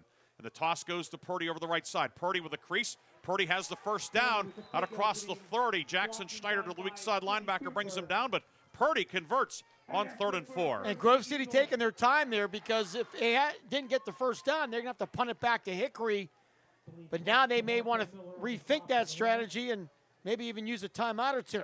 Grove City has all 3 of its timeouts. 1st and 10 at the 32. The give is to Purdy. Purdy hit by Luke Lewis right at the 35, and indeed Grove City will take one of its 3 allotted timeouts. We'll take a timeout as well. 1 minute, 26 seconds to go in the second quarter. Hickory leading 13-7. We'll come back after this on Sports Radio 96.7. Need an exterior upgrade? Roofing, siding, decks, and all of your exterior needs are expertly handled by Penn Ohio Roofing and Siding Group. Trust Penn Ohio Roofing and Siding Group to provide a customized solution that meets your specific needs and preferences. They are an A+ rated BBB company and offer Uniflex silicone roof coating systems. With a 5-star rating, their commitment to quality is unmatched. Visit Penn Ohio Roofing and Siding today at pennohiorc.com.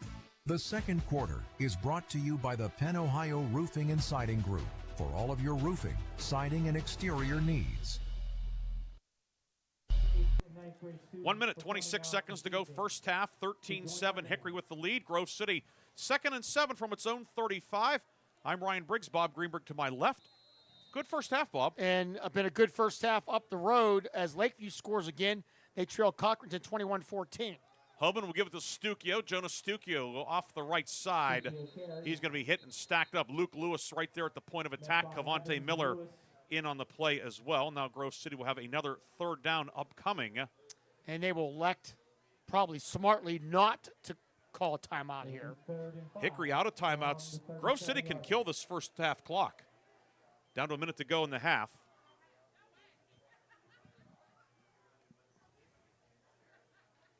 But instead, they'll run a play pass downfield and incomplete. It hit Toth in the hands. Oh, my. And now Grove City will have to punt away the football. Oh, my. With 53 seconds to go in the half. And that was right there, and you got Toth in open space with his speed. Who knows? And that's going to be one that Sam Meyer will be thinking about long into the weekend. Bones the punt for the third time tonight. We'll see if Hickory comes after it. With a guy like Morrison deep, you don't necessarily have to set up a return. Snap a little bit high. Here comes the rush. Kick is away. High spinner far side. Morrison fields it at his 29. Morrison splits two defenders. He's the 45. Morrison at midfield. Morrison to the 40. Morrison to the 30. Kelvin Morrison, 71 yards. Touchdown Hickory.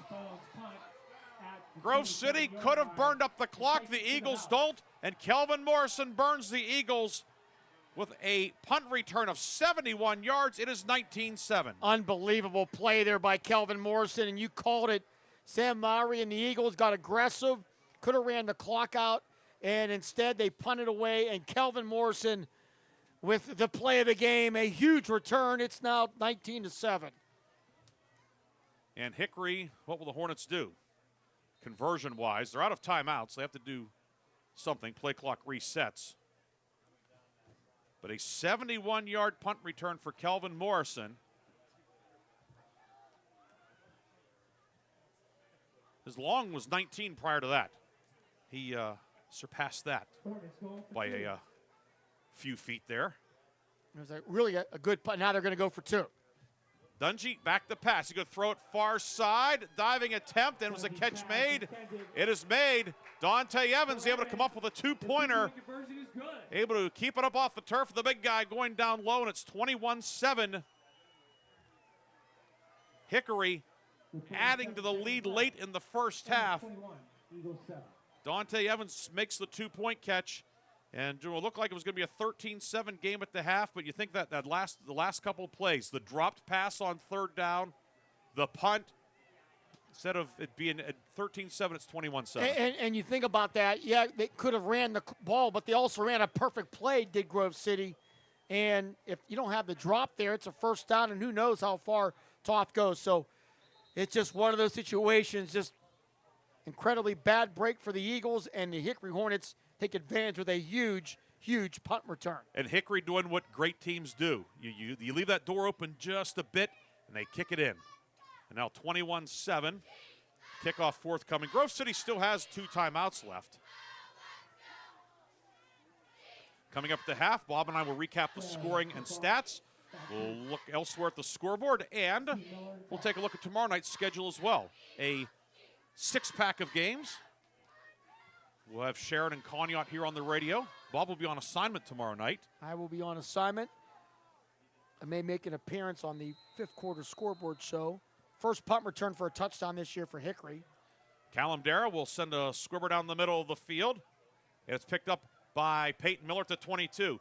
Miller, far side across the 30. And Peyton Miller brought down shy of the 35. Last year, Miller returned a kickoff 76 yards for a touchdown over at Hickory in a similar situation, fielding a squibber. He also did that against Oil City a couple of weeks ago on homecoming. This time he takes it out to the 34-yard line. We have 32 seconds to go in the quarter. So Kelvin Morrison, what a half he has had. A couple rushing touchdowns and now a 71-yard punt return for a touchdown. 1st and 10, Grove City at the 34. Hickory showing blitz. Homan back to pass. Heath Homan downfield and far side. It is incomplete. Tried to hit Austin Goethe. Pass a bit behind him. It lands incomplete. It'll be second down and 10 with 26 seconds to go in the half. Morrison had a kick return for a touchdown last year of 75 yards.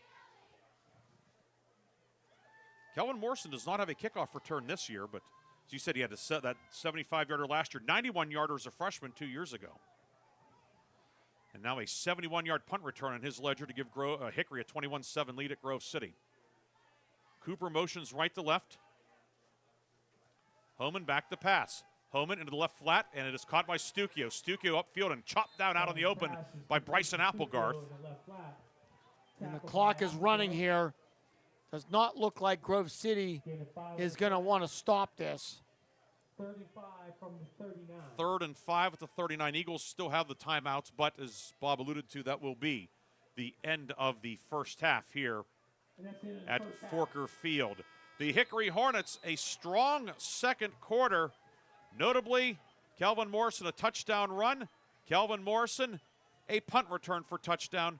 And the Hickory Hornets, looking to clinch at least a share of the region title, will go to the locker room leading Grove City 21-7. Bob and I will come back with a first half recap right here on Sports Radio 96.7 and Sports Radio 96.7 Facebook Live. The area's #1 income tax service. Reed and Daly built their practice one client at a time and are proud supporters of student athletes, boosters, bands, and other school activities to keep our diverse community moving forward. When it comes to business or taxes, Reed and Daly Associates will fight for you and help you reach the top of your game. Reed and Daly Associates on South Buell Farm Drive in Hermitage and online at reedanddaly.com. Looking for compassionate, affordable health care? Sharon Community Health Center provides high-quality medical services to all, regardless of insurance coverage or financial status. Sharon Community Health Center's experienced professionals offer comprehensive care, from routine checkups to specialized treatment. Sharon Community Health Center is committed to removing barriers and making healthcare accessible for everyone in our community. Call 724-347-5529 or visit SharonCHC.org to learn more and schedule your appointment today. Why is your auto loan not at Grove City Area Federal Credit Union? Seriously, why isn't it? If you financed your vehicle at the dealership, you're probably paying way more than you need. Refinance today and receive up to $100 from us. Lower your rate, shrink your payment, and smile more every month. It's fast and simple. For more details, go to gcafcu.org or text the word auto to 724-458-7520. The Grove City Area Federal Credit Union. Members of NCUA and Equal Opportunity Lender. I just bought a used car. As did I. Mine has a slight dent in the driver's side door and a few other minor scratches, but hey, considering the deal I got, I can live with a few imperfections. Well, I got the great price without the imperfections. Whoa, there's no way that's used. DK Auto LLC is a veteran-owned and operated used car dealership in Grove City. And with DK Auto's attention to detail, were it not for the title, you'd swear you're driving new. See the amazing selections at DKAutoLLCPA.com.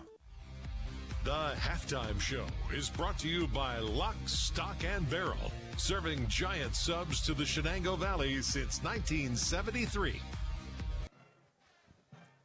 Halftime here at Grove City's Forker Field, and the Hickory Hornets, with 21 straight points, have a 21-7 lead at the break over the Grove City Eagles. Along with Bob Greenburg, Ryan Briggs with you tonight. Lee Gross operating our camera for our Sports Radio 96.7 Facebook feed, and Art Shannon, the People's Champ, back in the studio producing our game on Sports Radio 96.7. Bob, before we get into the scoring and statistical recap, your thoughts on the first half? Yeah, I thought it was Grove City was exactly what they wanted to get into. Off to an early lead, was making Hickory do some things that they didn't like to do, and then Kelvin Morrison, the game changer, changed the whole direction of this football game, and that punt return is one that has got not to sit well for the Eagles as they go into the locker room. Just a game changer of a play. He is a game changer of a player, and Hickory right now leading 21-7. Bob mentioned Kelvin Morrison's punt return. We'll tell you about that and all the other scoring and stats when we come back on Sports Radio 96.7. A community is more than just houses, buildings, and streets. It's the people who live and work and contribute to making life for themselves and the people around them better. Attorney Bill Motor believes in the young people who are this community's future. Attorney Bill Motor would like to say good luck, good health, and best wishes to all the players, coaches, band members, and cheerleaders in today's game and throughout the season. Attorney Bill Motor, 2500 Highland Road, Hermitage. Why is your auto loan not at Grove City Area Federal Credit Union? Seriously, why isn't it? If you financed your vehicle at the dealership, you're probably paying way more than you need. Refinance today and receive up to $100 from us. Lower your rate, shrink your payment, and smile more every month. It's fast and simple. For more details, go to gcafcu.org or text the word auto to 724-458-7520. The Grove City Area Federal Credit Union. Members of NCUA and Equal Opportunity Lender. Looking for a place where you or a loved one can thrive with a community that cares? Discover the Ridgewood at Shenango Valley, where independent living meets peace of mind. Our private apartments offer the freedom to live on your terms with personal care and daily assistance available if needed. Short-term stays are also available. For more information or to schedule your in-person tour, visit rwsv.org or call 724-347-0998. The Ridgewood at Shenango Valley, where comfort, care, and community come together. Equal housing opportunity. Your hip, your knee, your shoulder, whatever has been holding you back, UPMC Orthopedic Care is where you'll find experts to help you get back to a better quality of life. UPMC is pioneering minimally invasive surgeries, and we offer personalized treatment plans and same-day surgery to get you home and moving sooner. It's your ankle, your elbow, your hand, and it's your move. Visit upmc.com/ortho to learn how UPMC can help. The Halftime Show is brought to you by Lock, Stock, and Barrel, serving giant subs to the Shenango Valley since 1973. Welcome back to Grove City's Forker Field. Ryan Briggs and Bob Greenburg with you tonight on Sports Radio 96.7. Hickory with a 21-7 lead over Grove City. At the break, Grove City took the first lead of the game 7-0 at 4:53 of the first quarter. Gavin Purdy with a 6-yard touchdown run, capping a 7-play, 74-yard drive that used 2:41. The extra point from Lucas Kelly good, and Grove City had a 7-0 lead. However, Hickory was able to answer. Hornets go 58 yards in 4 plays. Kelvin Morrison, a 34-yard touchdown run. He used 91 seconds. Callum Darrow with the PAT. We were tied at 7 with 3:22 to go in the first quarter. In the second quarter, Hickory took the lead for the first time, a 12-play, 85-yard drive that used 5 minutes and 34 seconds. Morrison scores from 5 yards out, extra point blocked. Hickory led 13-7 at 6:26 of the second quarter. And then Grove City had a chance to run out the clock at the end of the first half. They had a drop pass on third down. Grove City then had to punt. Morrison fielded the punt at his 29 and went 71 yards for the touchdown. Dante Evans caught the 2-pointer from Christian Dungy to make it 21-7, and that is our halftime score. We'll take a break. When we come back, we'll have the Lock, Stock, and Barrel halftime update. We will review the first half stats as well. All that and more as halftime continues on Sports Radio 96.7 and Sports Radio 96.7 Facebook Live, brought to you by American Legion Post 299 in Sharon. Honey, what's got you all chef-tastic? You know, it's our kitchen remodel. It's got me all inspired. Oh, are you inspired enough to make dessert? As a matter of fact. Is it chocolate? Oh, it's chocolate. I love you. Get inspiration all your own with a brand new kitchen from Warner's Homes and Improvements. We create new kitchens that dreams are made of. We buy direct from the manufacturers using top quality materials with no shortcuts. The latest in style and functionality for a fair price. Call Warner's today and get inspired. Warner's Homes and Improvements on Route 19 in Mercer or online at warnersconstruction.com. You're independent. So are we. We're a locally owned independent bank. Because of that, we make our loan decisions right here at the bank. You don't have to wait for some out-of-town loan committee to get together. We offer fast, quick answers on your loan requests. Mercer County State Bank. Member FDIC. Your community bank. Online at mcsbank.bank. The 21st Century Energy Group is the leader in residential and commercial fuel delivery. For over 50 years, they have provided quality heating oils, propane, heat, gasoline, diesel, and lubricants to Western Pennsylvania and Eastern Ohio, with 7 locations including Newcastle, Grove City, Conneaut Lake, and Erie. The 21st Century Energy Group is your locally owned neighborhood fuel provider. Call them today for your home heating or commercial fuel needs at 1-800-922-5454. And don't forget to follow them on Facebook or visit them at 21stcenturyenergygroup.com. Introducing healthcare for all ages at the Sharon Community Health Center. From newborns to older adults, Dr. Barry Siegel, ABFN certified family practice physician, is now accepting new patients of all ages. Compassionate, high-quality care awaits, regardless of insurance or ability to pay. Plus, Sharon Community Health Center offers behavioral health and pain management services. Call 724-347-5229 or visit SharonCHC.org to schedule your appointment today with Dr. Barry Siegel. Sharon Community Health Center, 92 West Connolly Boulevard, Sharon, Pennsylvania. The Halftime Show is brought to you by Lock, Stock, and Barrel, serving giant subs to the Shenango Valley since 1973. We are back here at Grove City's Forker Field. Ryan Briggs and Bob Greenburg with you. Halftime, 21-7 Hickory with the lead.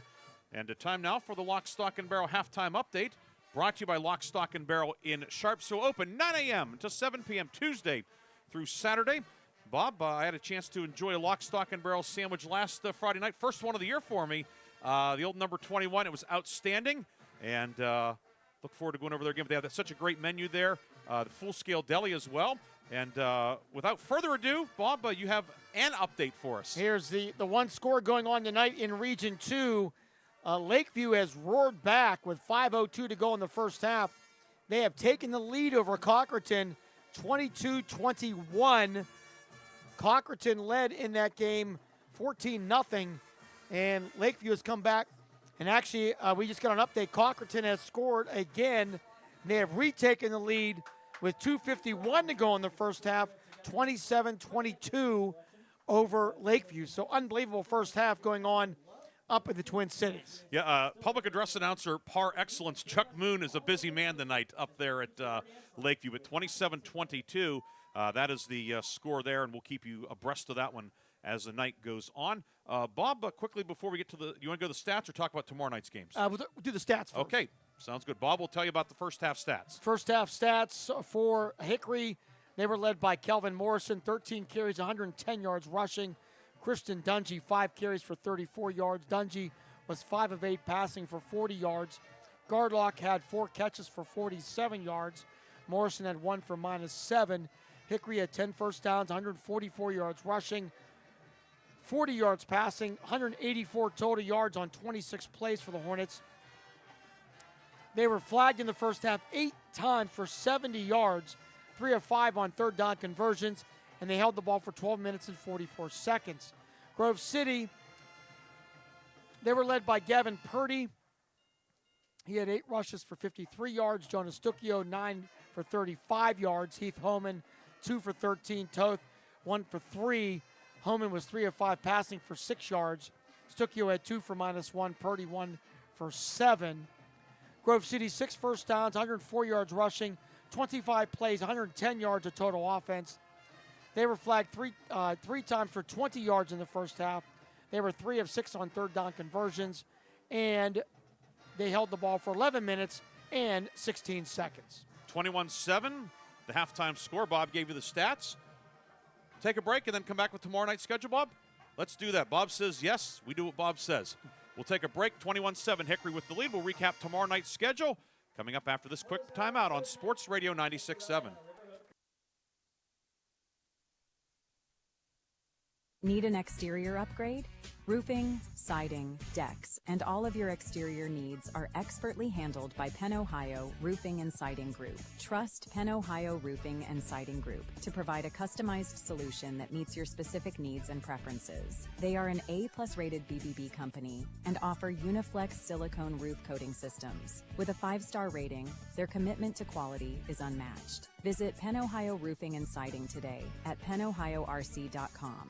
Looking for a career where your hard work is appreciated? Join Extreme Machine and Fab in Hermitage, Pennsylvania. Since 1995, Extreme Machine and Fab has become one of the biggest and most trusted premier full-service machine shops, servicing customers worldwide in the steel industry, Department of Defense, and nuclear power industry, to name just a few. From small components to 75-ton projects, their machining, fabrication, and engineering teams do it all. Extreme Machine and Fab offers competitive wages and competitive benefits. Apply today at extrememachinefab.com. Join the EMF team. Innovate, grow, succeed. The Halftime Show is brought to you by Lock, Stock, and Barrel, serving giant subs to the Shenango Valley since 1973. Welcome back to Grove City. Ryan Briggs, Bob Greenburg with you, 21-7, the halftime score. Hickory on top. Don't forget, after the game, we will have a short post game on the radio. Then we will join Westwood One's coverage of Thursday night football. Bob and I will remain here on Facebook 96.7 with a and that's coming up. Right now, Bob, tomorrow night, a full slate of action in the area. And the game that we featured on the radio and also on Facebook, a big Region 4 matchup, Briggsy. The 6-1 Conneaut Eagles coming to Tiger Stadium to take on the Sharon Tigers. And really a big game for Sharon and Conneaut, keeping maybe their slim region championship hopes alive. The Conneaut 6-1 coming down, take on a Tiger team that wants to continue their momentum as they get closer to the playoffs. And that'll be tomorrow night. Both of those teams 2-1 in league play. And, of course, Conneaut's here next week at Grove City for senior night. That one, no matter what, it's going to have some significant playoff implications. But Conneaut could really put itself in good position. Conneaut 6-1, best to start the Eagles have had in a number of years. Sharon looking to get another night. Colton Hoffman and I will have the call on that. We'll be on air in the neighborhood of 6:37 o'clock kickoff time in Sharon. Other games tomorrow, the Greenville Trojans look to clinch at least a share of the region title as they host Sagertown. The Mercer Mustangs, they have not beaten Wilmington in 31 years. They host the Greyhounds tomorrow night in the county seat. Also, the Farrell Steelers trying to rebound after a tough loss in Ohio last week. They head to West Middlesex. It's homecoming as they face the Sharpsville Blue Devils in that co-op. Also tomorrow night, the Sippy Rock Rockets take on the Titusville Rockets, and Sippy Rock trying to rebound. And in a non-league game, Reynolds, they're taking on Lucas, Ohio, the Cubs of Ohio. Reynolds playing a team from Ohio in the greater transfer area for the first time in over 50 years per Professor Briggs. And Lucas coming from the Mansfield, Ohio area, Richland County. They've been a small school power. In fact, Lucas, the enrollment, Lucas actually is smaller than is Reynolds. So that, and Reynolds certainly in 1A. So Lucas, a small school, but they have good numbers and a great tradition there. Fun fact about Lucas, back in the 1960s, right now Lucas plays independent in football. But in the 1960s, Lucas played in the Johnny Appleseed Conference. Wow, that was one. You must have dug deep for that one, Briggs. Well, you have to come up with, when you get these. Sometimes you have to dig up some. You have to come with some fun things. And Johnny Appleseed, who Hugh Ringer went to school with, we learned about Johnny Appleseed, who spent some time in Central Ohio. And Reynolds will look to get back on the winning track tomorrow night against the Lucas Cubs. We'll take a break, come back with a third quarter. Hickory leads Grove City 21-7 on Sports Radio 96.7. Is your auto loan not at Grove City Area Federal Credit Union? Seriously, why isn't it? If you financed your vehicle at the dealership, you're probably paying way more than you need. Refinance today and receive up to $100 from us. Lower your rate, shrink your payment, and smile more every month. It's fast and simple. For more details, go to gcafcu.org or text the word auto to 724-458-7520. The Grove City Area Federal Credit Union. Members of NCUA, an equal opportunity lender. In 1973, Lock, Stock, and Barrel opened their doors and served their first of over 3 million giant submarine sandwiches. They still serve 42-hole subs on 15-inch buns. Lock, Stock, and Barrel also offers burgers, specialty sandwiches, wraps, gyros, salads, wings, and even breakfast. Lock, Stock, and Barrel is a full-service deli with party rings and meat and cheese trays available. Located in Sharpsville Plaza in Sharpsville, they are open Tuesday through Friday from 9 to 7 and Saturday from 9 to 3, closed on Sundays and Mondays. Your hip, your knee, your shoulder, Whatever has been holding you back, UPMC Orthopedic Care is where you'll find experts to help you get back to a better quality of life. UPMC is pioneering minimally invasive surgeries, and we offer personalized treatment plans and same-day surgery to get you home and moving sooner. It's your ankle, your elbow, your hand, and it's your move. Visit upmc.com/ortho to learn how UPMC can help. When the finest cuts of meat combine with just the right amount of fire and seasonings, you don't need anything else except a fork and a plate. Get ready for the most amazing dining experience ever. When you're out with your friends or looking for a place to stop before or after the games, Vay's Pub and Grill is the place for you. Open Tuesday through Saturday with happy hour daily from 4:30 to 6:30. Vay's Pub and Grill, East State Street in Hermitage. Transform your home with Shell Restoration, the area's top roofing and exterior remodeling experts, celebrating their third year on the Qualified Remodeler Top 500 list and sweeping 4 categories in the 2025 Best of the Best Awards. Shell Restoration is your trusted choice for roofing, siding, windows, and more. Visit the brand new Shell Restoration state-of-the-art showroom at 2110 East Washington Street, Newcastle, during their grand opening on Saturday, October 18th from 10 a.m. to 2 p.m. Touch, feel, and choose premium materials with confidence. Visit shellrestoration.com today. The third quarter is brought to you by Warner's Homes and Improvements, making dreams come true since 1958. Halftime clock winding down. Third quarter about to get underway here at Grove City's Forker Field, along with Bob Greenburg.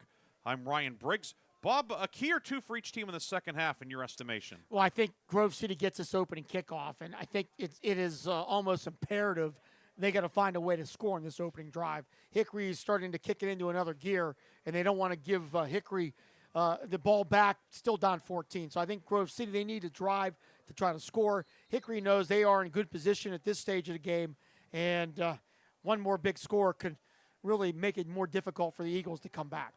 Grove City had the option to start the second half, and not surprisingly, the Eagles are receiving. They will go right to left towards the scoreboard here at Forker Field. Grove City, black jerseys, black pants, white numbers and letters, white and old gold trim, old gold helmets. Hickory, white tops, black pants, black numerals and lettering, red trim, black helmets for Hickory on the road tonight here at Forker Field. Had to see a fellow Grove City alum there. Had to say hi. Who was that? I didn't see that. That was Tiffany O'Neill Thompson, 2000 graduate. Pretty good pitcher for the softball team back quarter century ago. Darris kickoff far side, and the second half underway. Gets past Charlie Miller. Miller back to the 9, and then Miller is belted, and as the old commercial said, sorry, Charlie. Grove City will have a long field. The Hickory kick unit swarming him down there, as it was Dylan Gardner there to lower the boom, and Grove City pinned back at the 10. And just a mistake there on special teams. The ball bouncing in front of Miller, then going past him. So instead of maybe Grove City having the ball at the 20 or 25, they are pinned back now all the way till their 11-yard line. Ball at the 11-yard line as we are 3 seconds in to this third quarter tonight. Homan brings the man in motion. It's Charlie Miller. The toss goes to Miller. Miller trying to get around the left side, and Miller's going to get a yard or two. Runs into Dungy along with Jackson Schneider, the freshman linebacker, recent addition to the starting lineup. He had a 31-yard interception return last week against Titusville and made the stop there on that first down play. That Sorry Charlie was the old tuna fish commercial, right? I believe so, yes. I actually had a tuna fish sandwich today for lunch. All right. Was it from Lock, Stock, and Barrel? They have no. tuna subs. The give is to Purdy up the gut. Purdy across the 15 to the 20. Gavin Purdy bulling his way. Nothing fishy about that. And it's going to be a first down for Gavin Purdy. Yeah, he is a strong runner. He is not your normal freshman. And a really important first down there in this opening drive of the third quarter for Grove City. Out to the 21-yard line. 6th first down of the night for Grove City. 7th first down, excuse me.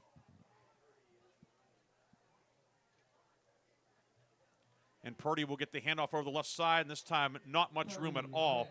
Dante Evans buries him back the line of scrimmage. It'll be 2nd and 10. Cavante Miller also in on the stop. Dante Evans, that time was in the backfield, showing his strength. had a tackler on him, and then he was able to shed the tackler to make the tackle. Big-time play. Officially no gain. Grove City loses probably about the length of the football. 2nd and 10 at the 21-yard line. Goethe wide to the right. Toth wide left.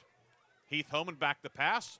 Pass on the near side. Caught by Toth. Gets away from Gardlock. Toth upfield to the 35 and steps out of bounds. And Toth gets Grove City's second first down of the drive. Levi Toth with his first catch of the evening. Yeah, we've talked about Levi. Came in with 21 catches, 342 yards this year, 3 touchdowns. Had a 67-yarder last week against Sharon. Picks up 13.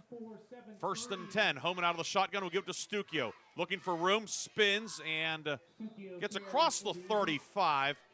Gillespie will wrap him up. A slow developing play, and Stucchio will get a yard. Brings up 2nd down and 9. Stucchio 36 yards on 10 carries tonight. Gillespie, the 6'1", 280-pound senior, making his presence known there. Hickory, those 3 seniors up front. Gillespie at the nose, flanked by Hosick and Lewis. Give to Stucchio off the left side, trying to get field. He cannot get away from Dante Evans. Evans wraps him up. Got off the block of Cooper. It's 3rd down and 9. Yeah, Dante Evans showing his skill set here tonight. Did a great job once again shedding the block and making the tackle. Hickory brings in Logan Bromley as a nickelback.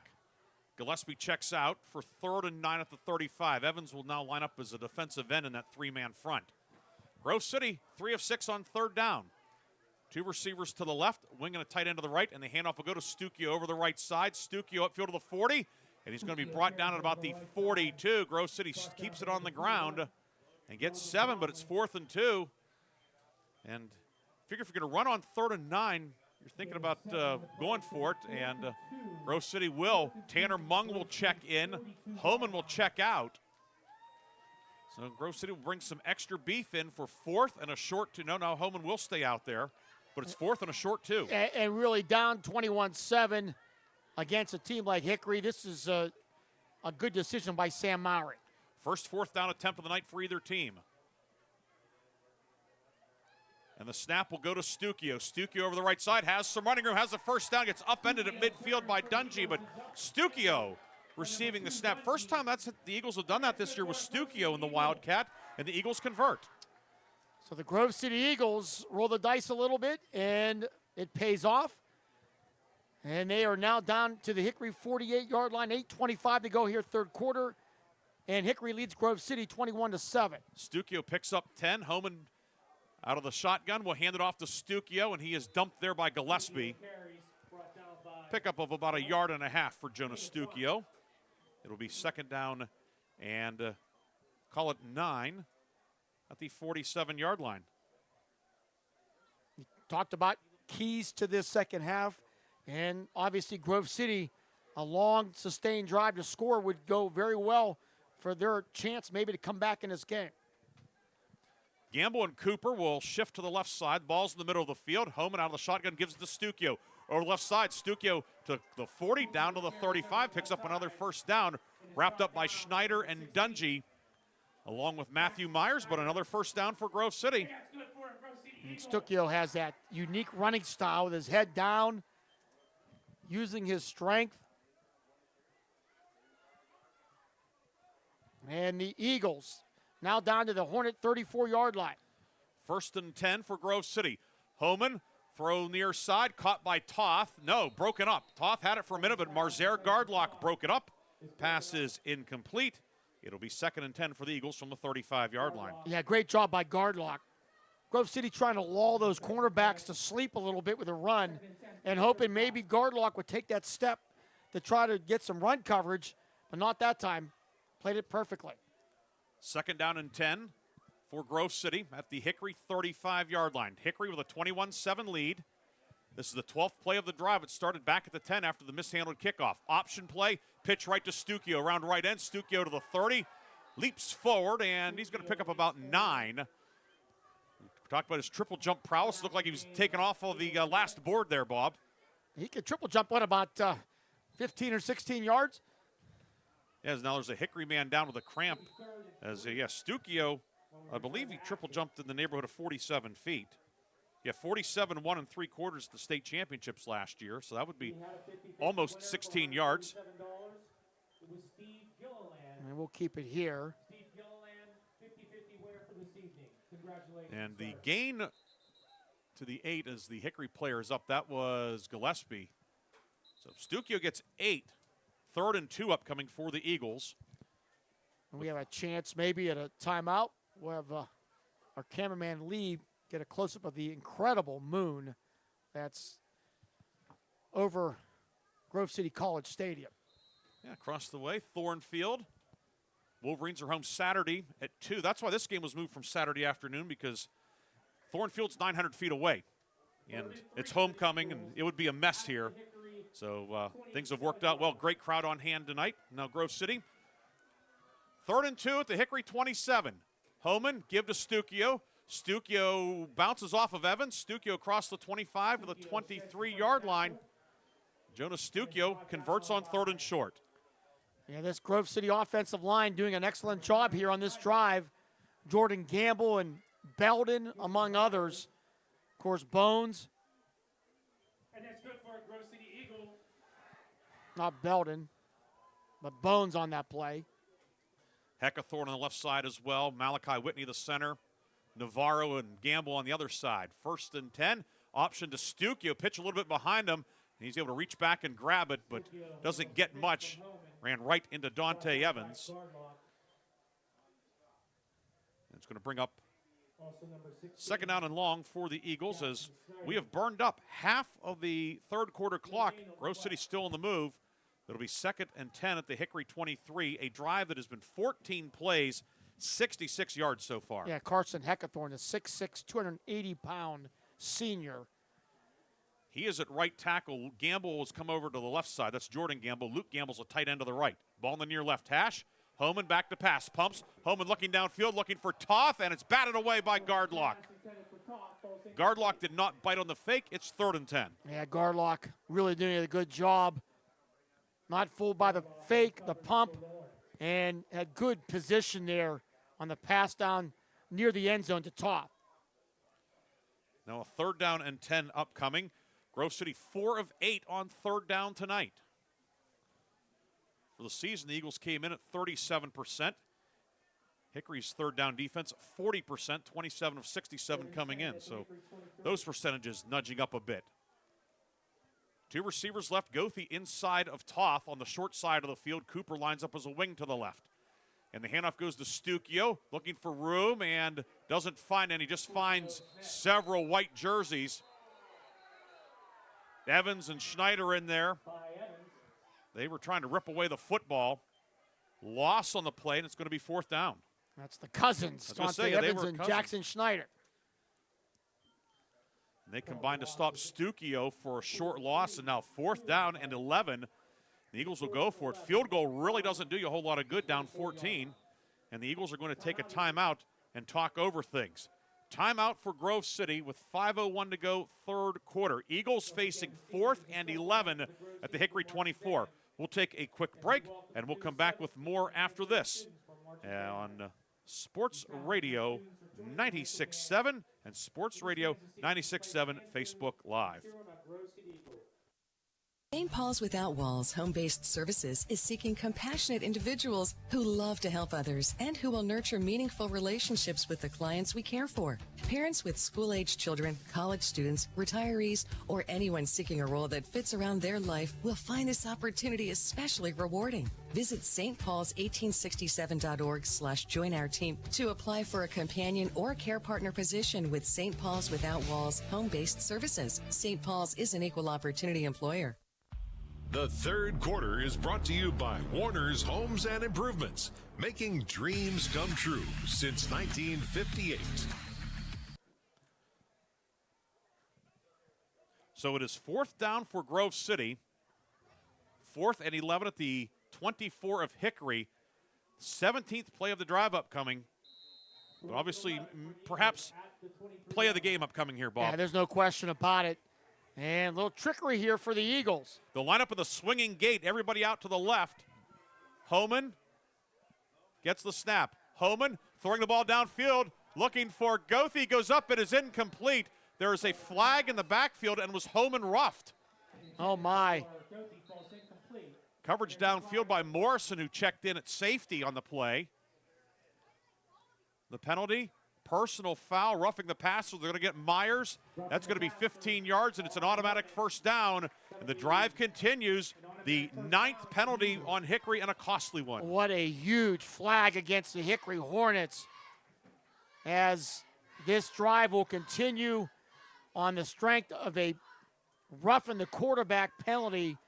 And now the Eagles are in the McCandless Red Zone, your one-stop shop for all of your vehicle needs in Meadville and Mercer. It's a half the distance penalty to the 12, but roughing the passer is an automatic first down in high school.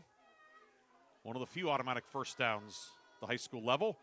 Toss comes to Stukio around the left side, and Jackson Schneider will bring him down shy of the 10. Also out there is Colton Bernice in along the defensive line. It'll be second down and about 8 upcoming for the Eagles. Yeah, the roughing the quarterback and the roughing the kicker and punter are automatic. And the holder. And the holder.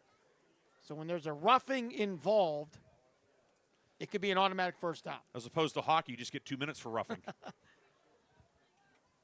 Second and 9 at the 11 with 4:22 to go in the third quarter. Purdy now in the shotgun. He will get the snap going off the right side. Purdy upfield and across the 10 to about the 8-yard line.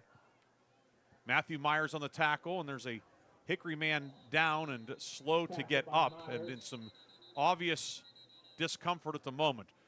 So the timeout on the field with 4:07 to go in the third quarter. Grove City will have a third down when we come back. We'll take a quick break and come back with more from Grove City's Forker Field. Grove City on the move. Hickory still on top, 21-7 here on Sports Radio 96.7. Shoulder, whatever has been holding you back, UPMC Orthopedic Care is where you'll find experts to help you get back to a better quality of life. UPMC is pioneering minimally invasive surgeries, and we offer personalized treatment plans and same-day surgery to get you home and moving sooner. It's your ankle, your elbow, your hand, and it's your move. Visit upmc.com/ortho to learn how UPMC can help. The third quarter is brought to you by Warner's Homes and Improvements, making dreams come true since 1958. The injured Hickory player is Bryson Applegarth. Ryan Briggs and Bob Greenburg with you here on Sports Radio 96.7. Applegarth in the bottom of the pile, and they continue to look at him. And this Hickory team's been really dealing with a lot of injuries, and Applegarth, who's really put together a strong junior season, still down. Yeah, and it's been, as you said, it's been one of these years where injuries have been occurring almost on a weekly basis for the Hornets. Well, you just go up and down the lineup. Be it Morrison missed time. They've lost Phillips. Horowitz out. Ristve missed time. And just on and on. And now Applegarth starting at strong safety, the number 2 running back as well. And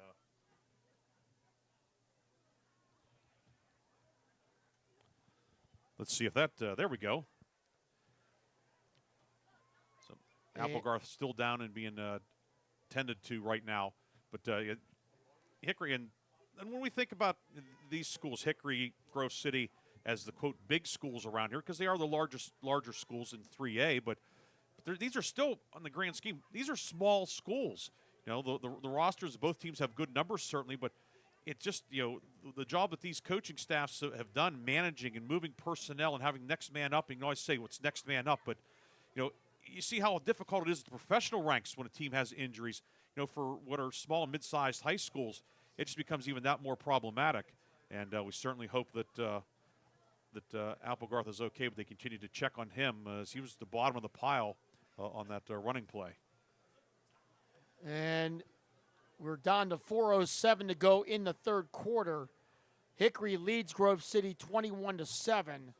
Grove City's been on a extremely long drive to open up the half. It's been 18 plays, 81 yards. And now there's a cart coming out to the field. And at this point, does not look promising, unfortunately, for Bryson Applegarth. We want to remind everybody that after the game, we will be joining Westwood One's coverage of the NFL Thursday Night Football, Eagles and Giants, one of the great rivalries in the NFL, being renewed tonight. Of course, we had our lock, stock, and barrel update at the half. Lakeview Cochranton game, back and forth ball. We'll get you an update on that in a moment. But Major League Baseball playoffs, bottom of the 8th, Dodgers and Phillies are tied at 1.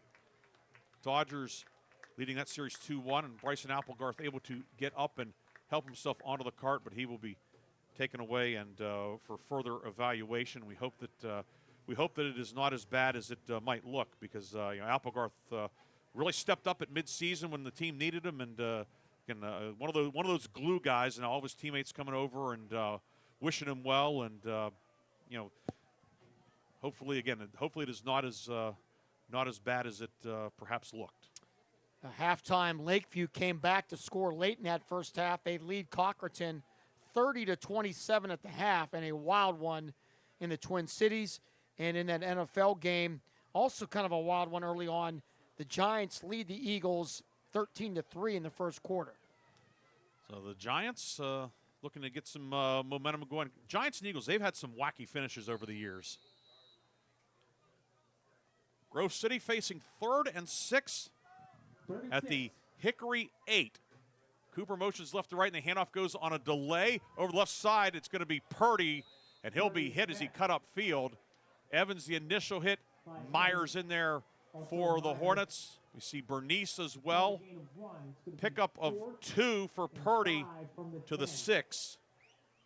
It's going to be 4th down and 4 for Grove City. And what will be the 20th play of the drive? The rare 20-play drive here.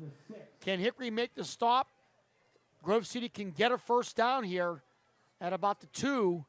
This is the longest drive of the season, play-wise, in the county. Cooper motions left to right. Homan in the shotgun. Homan back to pass. Homan right flat, caught by Purdy. Purdy heads upfield. He's going to be tripped up and he's short. Peterson made the initial hit. Lewis finished him off in a Grove City drive, 20 plays. It uses nearly 9 minutes, but Grove City will turn it over on downs deep in Hickory territory at the 6-yard line. A pickup of 2 on 4th and 4. That is the proverbial bending but not breaking Hickory defense there. And Pedersen with the tackle in open space on the little swing pass. So Hickory will take over at their own 6-yard line, leading 21-7. Hornets coming out from their own goal line. The ball put down at the 6-yard line. Handoff is to Morrison, and he's going to be hit immediately. Morrison carries for the Hornets. Morrison, he's certainly going to be fresh. He was out for a couple defensive plays, but a long break between halftime and then that 9-minute drive. That was Heckathorn with the tackle. Gain of 1, 2nd and 9. They'll give Morrison a yard to the 7. Morrison went over 3,000 yards in his career tonight. Joining Chuck Carr, Deshaun Coleman, and Andre Coleman. 4th Hickory running back ever to reach that mark. He's the deep back in the pistol. Now he'll line up to the left of Dungy in the shotgun. 2nd and 9. Dungy sweeping around the left side. Quarterback run. Dungy upfield to the 20. Has the first down and more. Out to the 25-yard line. Brought down by Luke Gamble, but Christian Dungy with a nice gain. Running to the short side of the field. Out past the 20 to the 22. Give him 15. And Hickory's first down of the second half. And Calvin Morrison's only a junior. Yes, he is. So he has a chance to climb. The late, great Chuck Carr, over 6,000 yards in his career. That's going to be a pretty tall mountain for Kelvin to reach, but who knows? Hickory with the ball, 1st and 10 at the 22. Give us to Morrison. Morrison over the left side, across the 25 to the 27. He'll add 5 more to his game, season, and career ledger. Of course, with Hickory having one more regular season game, that being next week against Slippery Rock. And we understand the Week 10 game with General McLean is off the schedule, but Hornets, perhaps a lengthy playoff run. And then, of course, next year, that was one thing, Chuck Carr, great running back, had a lot of long playoff runs, too. Hornets were playing a lot of games, and he gained a lot of yards. 2nd and 5 to 27, give to Morrison, and he is going to be hit. DeLathan Bones wrestles him down. Andres Navarro also there on the stop. Tell you what, this Grove City defense, they have impressed me. Seen them firsthand the last 2 weeks, and they're physical, and they are battling here tonight against this talented Hickory squad. Down to a minute to go in the third quarter. Hickory with 3rd and 5 at the 27-yard line. Back point of the ball touching the 27. Hornets 3 of 5 on 3rd down tonight. Peterson checks out. Husband is in as a slot to the left along with Evans. Morrison motions out of the backfield. Dungy throws it near side, and Morrison is cut down. Tanner Mung on the near side. Another tackle for loss. Andres Navarro as well. It's a loss on the play, and Hickory will have to punt away the football. Hornets do not have to snap it, but it's a loss of the play. Tanner Mung, another tackle for loss. Yeah, he has been in the backfield a lot here, and you're right. Hickory does not have to snap this if they don't want to. And I think they were being told not to. Well, in the first half, we had a situation where a team could use up the clock, and it did not, and it cost them dearly. And Hickory will indeed let the third quarter run out. We've played 3 quarters tonight at Forker Field. Hickory looking to clinch a share of the league title, leads Grove City 21-7. We'll come back with the Hornet punt after this on Sports Radio 96.7 and Sports Radio 96.7 Facebook Live. Lock, Stock, and Barrel opened their doors and served their first of over 3 million giant submarine sandwiches. They still serve 42 whole subs on 15-inch buns. Lock, Stock, and Barrel also offers burgers, specialty sandwiches, wraps, gyros, salads, wings, and even breakfast. Lock, Stock, and Barrel is a full-service deli with party rings and meat and cheese trays available. Located in Sharpsville Plaza in Sharpsville, they are open Tuesday through Friday from 9 to 7 and Saturday from 9 to 3, closed on Sundays and Mondays.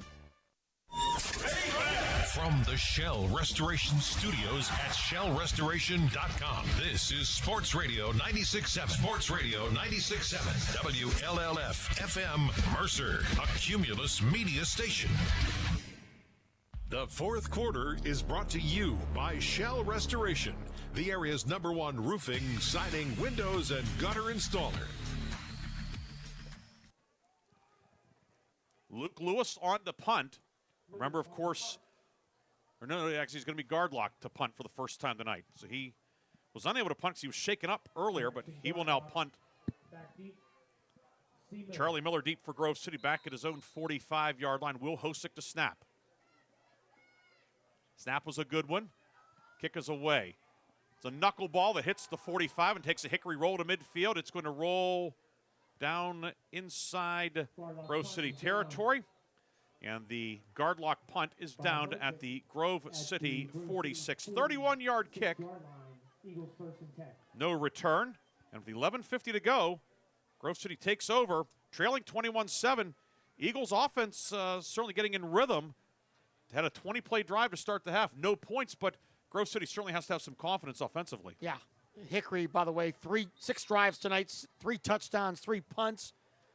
And now Grove City down 14, early fourth quarter, will take over at their own 46. Eagles now moving left to right towards the field house here at Forker Field. Miller in motion from flanker left into the backfield, and it's a toss to Miller. Trying to get around the right side, the short side of the field. There's a flag down. Grove City had 2 men moving at the same time. Myers, Evans, guard lock all in on the stop, along with Logan Bromley. A loss of about half a yard on the play, but Miller went in motion before. No, they're going to wave it off. I don't know. But either way, it's no gain, 2nd and 10. Hickory probably would have declined the penalty anyway. Yeah, I was just thinking the same thing. There's no reason to accept it. 2nd and 10 or 1st and 15. 2nd and 10 is just as good. Eagles from the near right hash out at the 46-yard line. Give to Stuckio. Stuckio over the left side, over midfield, has the first down and more, lowers the shoulder. Dungy will trip him up at the Hickory 39-yard line. Pick up of 15 yards for Jonas Stuckio as he approaches the 100-yard mark tonight. Yeah, another, once again, some good blocks up front by that Grove City offensive line. And then Stuckio down to the Hickory 39. 1st and 10 for the Eagles. Toth wide right, or in the slot right. Goethe wide right. Give to Stuckio over the right side. Stuckio down to the 30. Matthew Myers and Schneider combine on the tackle. Stuckio will pick up 8 more to the 31. He's over 100 yards tonight now. Give him 101 on 22 carries. This is where Hickory's, without Trevor Borowitz, outstanding defensive player, has been hurting them. Handoff again to Stuckio over the right side. Stuckio to the 25. Bromley and Schneider combine on the tackle. Stuckio 5 more. First down, Grove City. Down to 10:36 to go in the game. Grove City, hurry up offense. The Eagles, the no huddle is certainly in their playbook. Give to Stuckio, and that time Stuckio is going to get nothing. Evans there, Ristvay funneled him outside. Matthew Myers also on the stop, and a rare negative play tonight for Stuckio. It's going to put Grove City in 2nd and long, 2nd and 11 at the 27. 2nd and 11 at the 27. Grove City opened the second half with a 20-play drive, but did not score. Homan in the shotgun. Homan, give it to Purdy. Purdy following Cooper around the left side. Purdy upfield along the hash mark. Inside the 20, down to the 18-yard line. 9 for Gavin Purdy, and Grove City has returned to the McCandless Ford red zone. McCandless Ford, your one-stop shop in Mercer and Meadville. And I'm just looking at your stat sheet, and I was thinking, and I'm right, Grove City has now outgained Hickory in this game. 217 to 201. 3rd down and short, give to Purdy. Purdy hesitates, lowers the shoulder, and gets to the 14-yard line. Purdy converts on 3rd and 2. 15th first down of the night for Grove City. And the clock continues to wind here as the ball is set. Chains are set. Grove City needs a score here to cut it to 1 touchdown. Still a lot of time left. Grove City 2 timeouts left, Hickory 3. Toth wide left, ball's on the far left hash. Goethe way out to the right, out of the numbers. Homan will fake it, throw it downfield, nobody there. Toth was blocking downfield. That will be an incompletion. 2nd down and 10 with 9:03 to go in the 4th. And it looked like Homan thought it was going to be a little down and out, and Toth was thinking it was going to be a running play. So miscommunication there. Homan tonight 5 of 10 for 19 yards. Go back to the ground on 2nd down, give to Stuckio. Stuckio wrapped up the line of scrimmage. Dante Evans, first one in there again. Evans along with Schneider also making it a family affair. By the way, talking about family affair, congratulations to Dante's father, Jeff Evans, who was announced yesterday, will be inducted into the 2026 Mercer County Hall of Fame. 1997 Hickory grad, one of the all-time greats. 3rd and 10 at the 14. Homan back to pass. Homan downfield, incomplete. And we're going to have pass interference. Here comes the flag as Gardlock crashed into the receiver, Goethe, on the near side. I think he's going to say it was incidental, but... And that's what Bill Dungy's saying on the other side. And it will be pass interference on Hickory. That'll be a half the distance penalty, and it is not an automatic first down, so it's going to be 3rd down and 3 at the 7. And seeing a live Gardlock, I mean, I could certainly see he has at least one leg to stand on, but it's going to be 3rd down. And he is pleading his case, and now we have a timeout. There's an injury timeout, a cramp. So we're going to take a break. Hickory leading Grove City 21-7, but Grove City's on the move. We'll come back with more 4th quarter action on Sports Radio 96.7 and Sports Radio 96.7 Facebook Live. Your knee, your shoulder, whatever has been holding you back, UPMC Orthopedic Care is where you'll find experts to help you get back to a better quality of life. UPMC is pioneering minimally invasive surgeries, and we offer personalized treatment plans and same-day surgery to get you home and moving sooner. It's your ankle, your elbow, your hand, and it's your move. Visit upmc.com/ortho to learn how UPMC can help. The fourth quarter is brought to you by Shell Restoration, the area's #1 roofing, siding, windows, and gutter installer.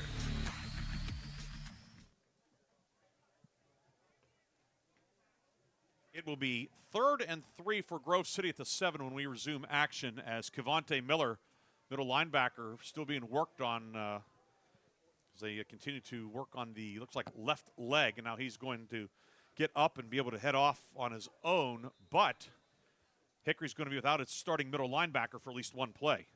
And a big play, 3rd and 3. 8:27 to go here in the game. Hickory leads 21-7. And Grove City has it 3rd and 3 at the 7-yard line of Hickory. 3rd and 3 from the 7. Grove City 5 of 11 on 3rd down tonight. Mung is an up back, and now the Eagles will shift. Homan goes out wide left. Mung to the left of Purdy in the shotgun. Purdy gets the snap. Purdy over the left side. Purdy dives, and he's in. Touchdown, Gavin Purdy. Purdy scores his 2nd touchdown of the night, and Grove City's cut it to 21-13 with 8:22 to go, 4th quarter. Yeah, Wildcat worked to perfection, and Purdy just followed his blockers, hand on a blocker's back, and then just dove into the end zone. So Grove City, with 8:22 to go, cuts it to 21-13. The drive, 10 plays, 54 yards. And now Kelly to attempt the conversion out of Drake Moore's hold. Whitley's the snapper. Snap is good. Kick is up, and the PAT is good. 21-14. Grove City within 7 with 8 minutes and 22 seconds to go. Bob and I will take a quick break. We'll come back with the kickoff. Hickory and Grove City locked in a good one on Sports Radio 96.7.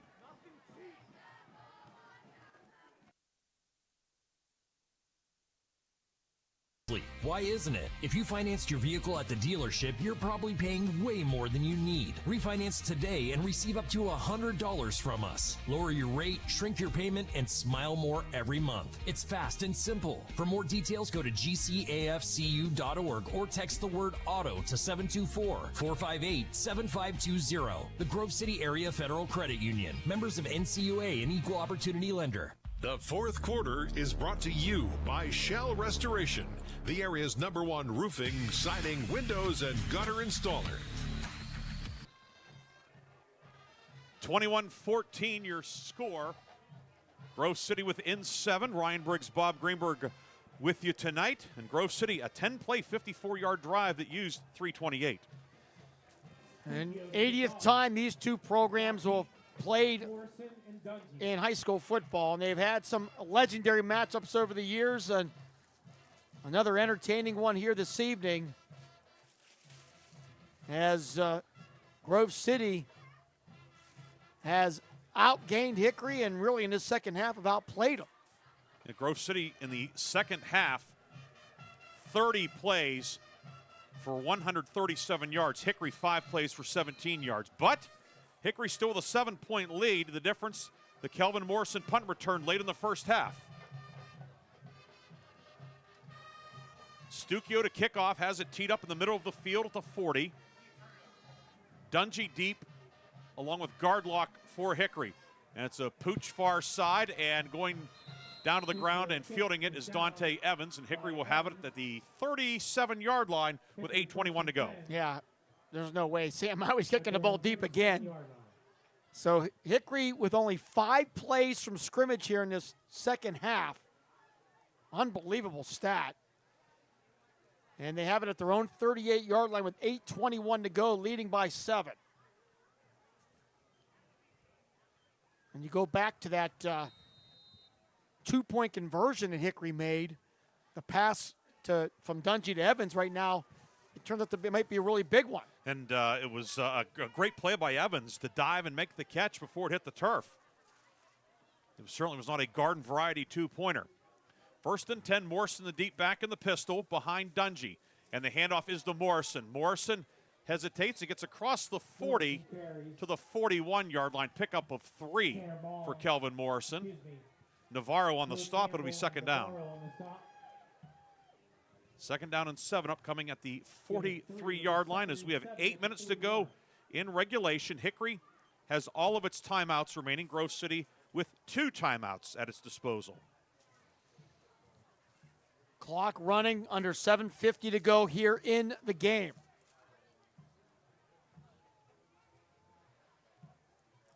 It was 30 years ago that Hickory was the first team to win a game in overtime in the regular season in Mercer County. Dungy would give it to Morrison over the right side. Morrison to the 45. Morrison breaks a tackle along the far sideline. Morrison into Grove City territory down to the 46-yard line. Kelvin Morrison, a much-needed 1st down for Hickory. Yeah, some good blocks out front. Bernice was one of the guys. And Calvin Morrison doing his thing, showing why he is getting all kind of offers from some big-time Division I schools. Picks up 13 to the Grove City 46. Morrison, 132 yards tonight on 18 carries. Coming up on the 7-minute mark, Dungy gives on a counter to Morrison, trying to get outside, cuts back to his left, and then is stuck right there by Peyton Miller. Short pickup on the play. It'll be 2nd down for Hickory with 6:50 to go on a rolling clock. Yeah, big hit there by Peyton Miller, the 5'8", 150-pound junior. And now Hickory just taking their time. No reason to rush here. Running clock is definitely an ally for the Hornets now.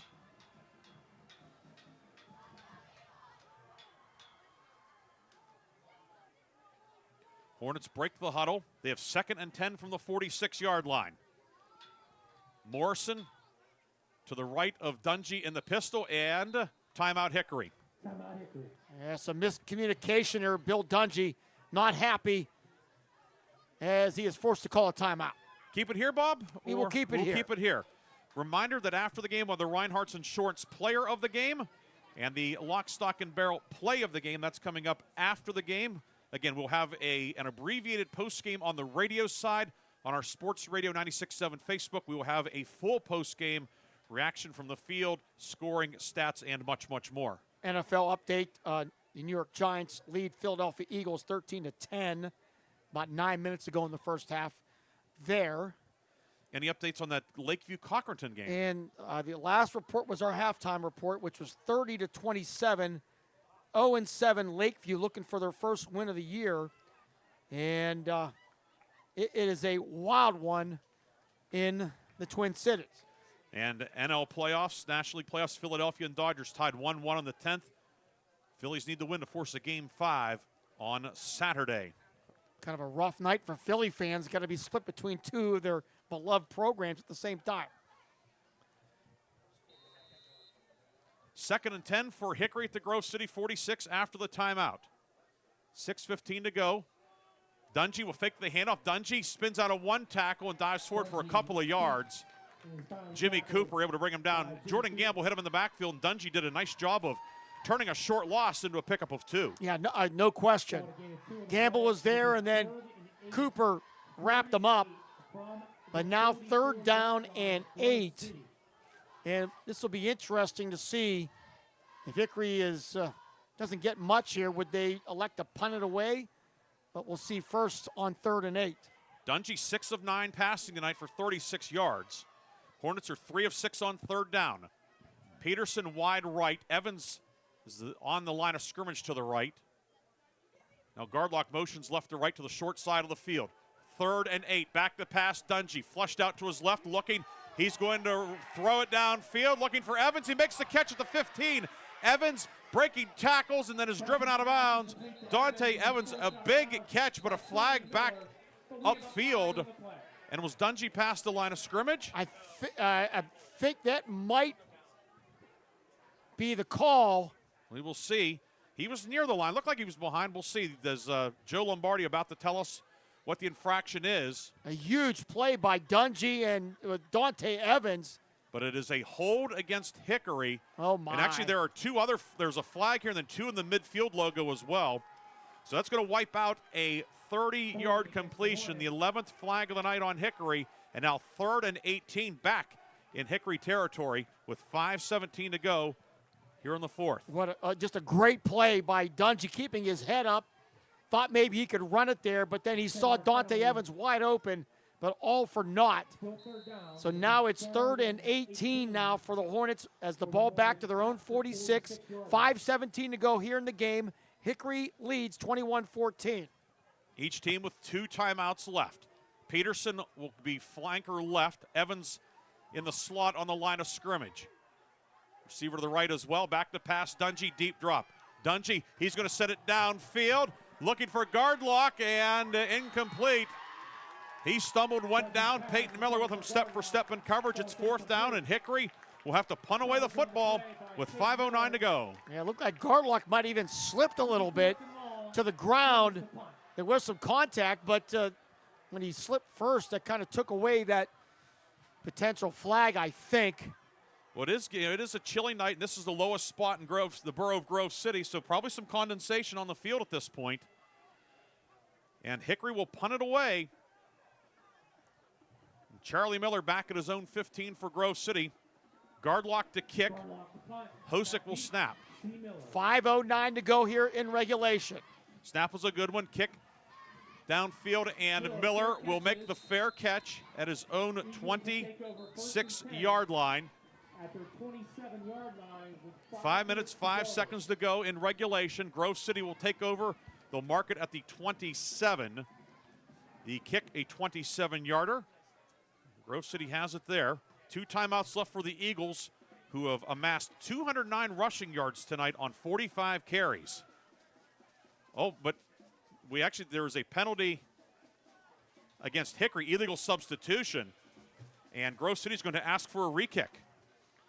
Yeah, not bad, because they're going to get, you would think, better field position when it's all said and done. So an illegal substitution on Hickory. So the penalty will push it back 5 yards, and we'll see where Grove City comes out of there with it. Lakeview has scored again. 6:20 to go in the 3rd. They lead Cochraton 38-27. And now we have a timeout, Briggsy. Hickory taking a timeout. Hornets, because of the injuries and whatnot, it makes it tough when you're getting down having to get your second team right guard on the punt team or whatever. And obviously, Hickory having some difficulty getting the right 11 out there. And 12 penalties now on Hickory. Those are looming. It seems like so many of them have been in key situations tonight. 12 penalties, 104 yards. Hickory came in averaging about half that per game in penalty yardage, but I can tell you one thing. If Hickory holds on and wins this game, Bill Dungy will not be very happy with the way his team played, but give a lot of credit to Grove City. They have really grown up in front of our eyes the last 2 weeks, and with 16 underclassmen starting, the future is definitely bright here in Eagle Land. So for the last punt, Grove City had the fair catch to 27. We'll see what happens here. Miller back at his own 30, awaiting the kick from Gardlock. Hosick to snap.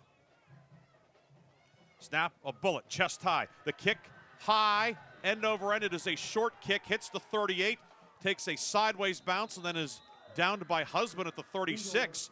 So Grove City ends up netting 9 yards on the play. 4:57 to go. Eagles with a net of 8 yards on that. And the Eagles have it down 7 with 2 timeouts at their disposal. And imagine we have a lot of Sharon and Conneaut fans watching as because if Grove City would rally and win this, you'd have 4 teams with 1 loss in the league. And 2 of them play tomorrow night, Sharon and Conneaut. But work for Grove City to do. Down 7. The give is to Stukio over the left side. Stukio out across the 40, brought down at the 45-yard line. Stukio. Brought down by number 14. Brought down by Cavante Miller, but Stukio gets 8 to the 44. It will be 2nd and 2 for Grove City. Stuckio now 113 yards tonight. Congrats to the Mercer girls soccer team. They win their 5th consecutive region title tonight. 2nd and 2 at the 44 from the far left hash. Give to Stuckio. Trying to get around the right side. Cuts up field, and Gardlock will rustle him down. Pickup of a yard, maybe 2. It's close to a first down. No signal yet. It's going to be 3rd and close. And, yeah, they're going to, well, let's see. Nope, Joe Lombardi says move the chains. So it is a first down at the 46. 17th first down of the night for Grove City. As the clock has turned under 4 minutes to go in regulation. Charlie Miller will deploy wide left as a flanker. And the handoff will go to Gavin Purdy. Purdy over the left side, over the midfield line. He is upended by Dungy. Ball came loose when Purdy hit the ground, but Purdy, another tough run, gets close to the first down. And they'll say he picks up 10 to the Hickory 44. And the Eagles move the chains again. 1st and 10 at the Hickory 44-yard line. Purdy hobbles off. And here come the Grove City Eagles now. Stuckio back in. Homan in the shotgun will give it to Stuckio. Stuckio up the gut, dragging men forward. Stuckio brought down by Hosick and Schneider. Give him 5 to the 39. It will be 2nd down and 5 at the Hickory 39-yard line. 3:08 remaining in regulation. It's 21-14 Hickory. Hickory led 21-7 at the half. Grove City scored on a Gavin Purdy touchdown run earlier in the 4th. 2nd and 5 at the 39. Homan out of the shotgun. Give to Stuckio, winding his way over the right side. Stuckio across the 35 to the 34. Bromley will bring him down. Eagles are close to another first down, and indeed they do have the first down. And here, the Grove City Eagles trying to tie this football game up. We're under 3 minutes to go. 21-14 Hickory.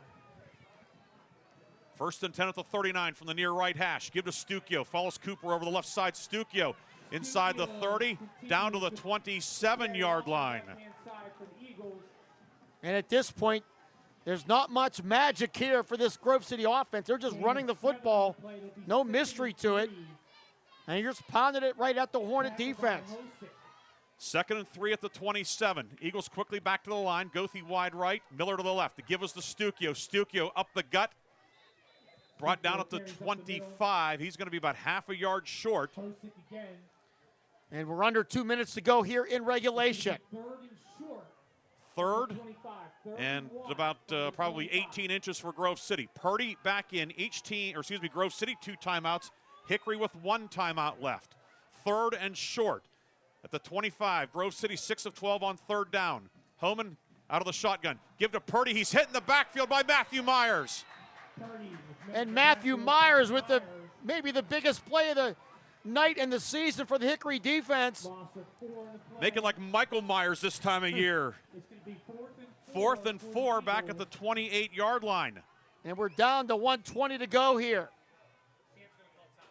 And I think Grove City may call a timeout here or not. Here is the play of the game. Charlie Miller wide left, tight to the formation. Double wing to the right. 4th and 4. It's a flea flicker. Shovel back to Homan. Throwing downfield, looking for Miller. It's tipped away. Broken up by Merlon Peterson in the end zone. Oh, my goodness. A little trick play by the Eagles, and it almost worked. But the bat away in the end zone gives Hickory the ball back with 58 seconds to go. What a play there. What a play call, and what a play made by Peterson. So 2 timeouts left for Grove City. Hickory cannot use up all the clock, but can just about put it away. 1 first down would ice it. And that 3rd down, big defensive stop by Myers. It forced Grove City to throwing it on 4th down instead of maybe running it. 58 seconds to go, and the give is to Morrison. Flag flies on the play. Morrison far side. He hesitates, cuts back to his left. He has the first down, but there is a flag. And Hickory must not have lined up properly. There's a flag on the play. And that's going to wipe out what would be a game-clinching run. Illegal formation against Hickory. On the Hornets. So it goes back to the 23, but it did use up some time. It used up 9 seconds. Now, 5-yard penalty. now first and 15. Clock, of course, stops on the play. But, you know, if you're going to have a penalty like that, you know, still getting to use up 10 seconds is a not a bad thing. Yeah.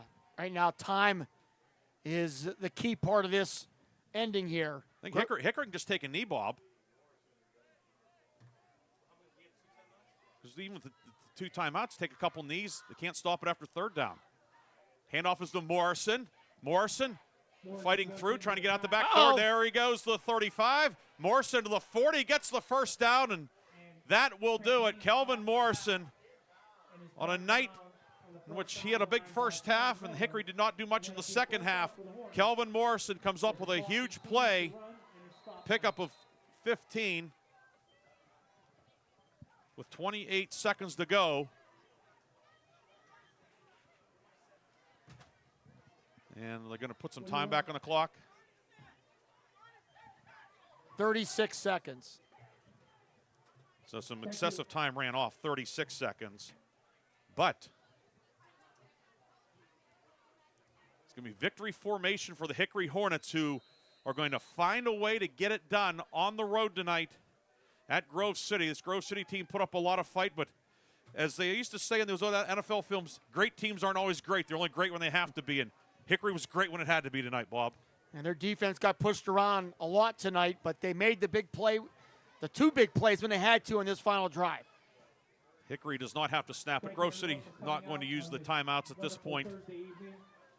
And that is going to put a capper on a fun one tonight at Forker Field. 21-14, Hickory wins it. So for those who are going to be leaving us on the radio side, 21-14 your final.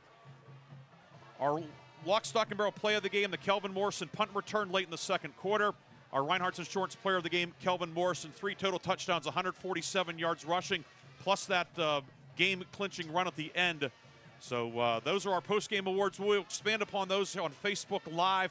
We invite you to stay tuned there as well. Hickory wins it 21-14. We'll be back with a post-game on Sports Radio 96.7.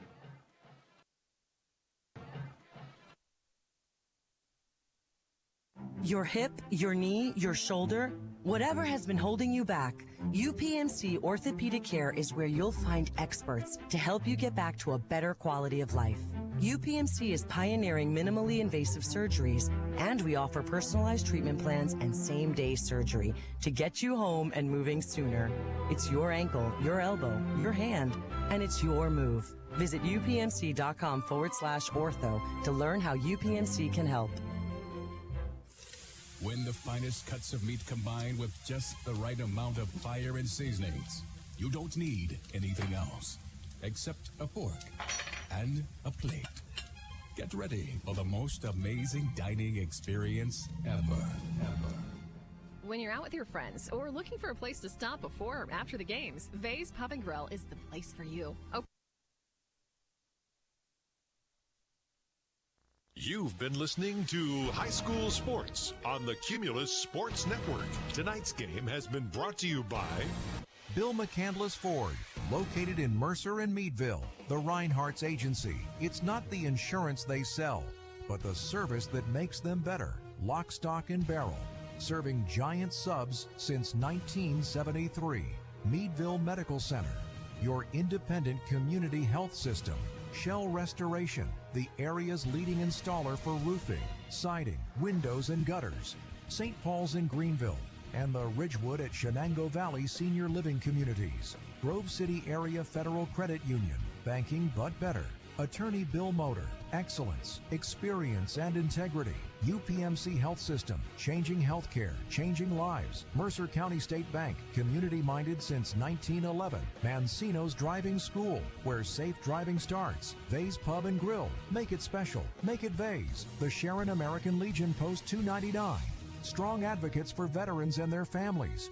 Warner's Homes and Improvements, making dreams come true since 1958. Hermitage Rotary Club, offering hope for those struggling with prescription opioids. Mailer Insurance, trusted for generations. DK Auto LLC in Grove City, specializing in Southern vehicles up to $15,000. Sharon Regional Health System, dedicated to serving the community. Joanno Legal Group, ready to help you seek justice for your injury. The Laundry Man, helping you spend time doing what you love, not laundry. Reed and Daly Associates, providing accounting and income tax services for over 30 years. Minuteman Press in Hermitage, specializing in digital print, design, and promotional services. Penn Ohio Roofing and Siding, offering exterior upgrades online at pennohiorc.com. Sharon Community Health Center, providing compassionate and affordable health care. 21st Century Energy Group, the area's leader in fuel delivery. Please thank these outstanding sponsors for supporting all of our high school sports broadcasts throughout the season on News Talk 790 WPIC and Sports Radio 96.7. This concludes our coverage of high school sports. We now join our regularly scheduled program already in progress.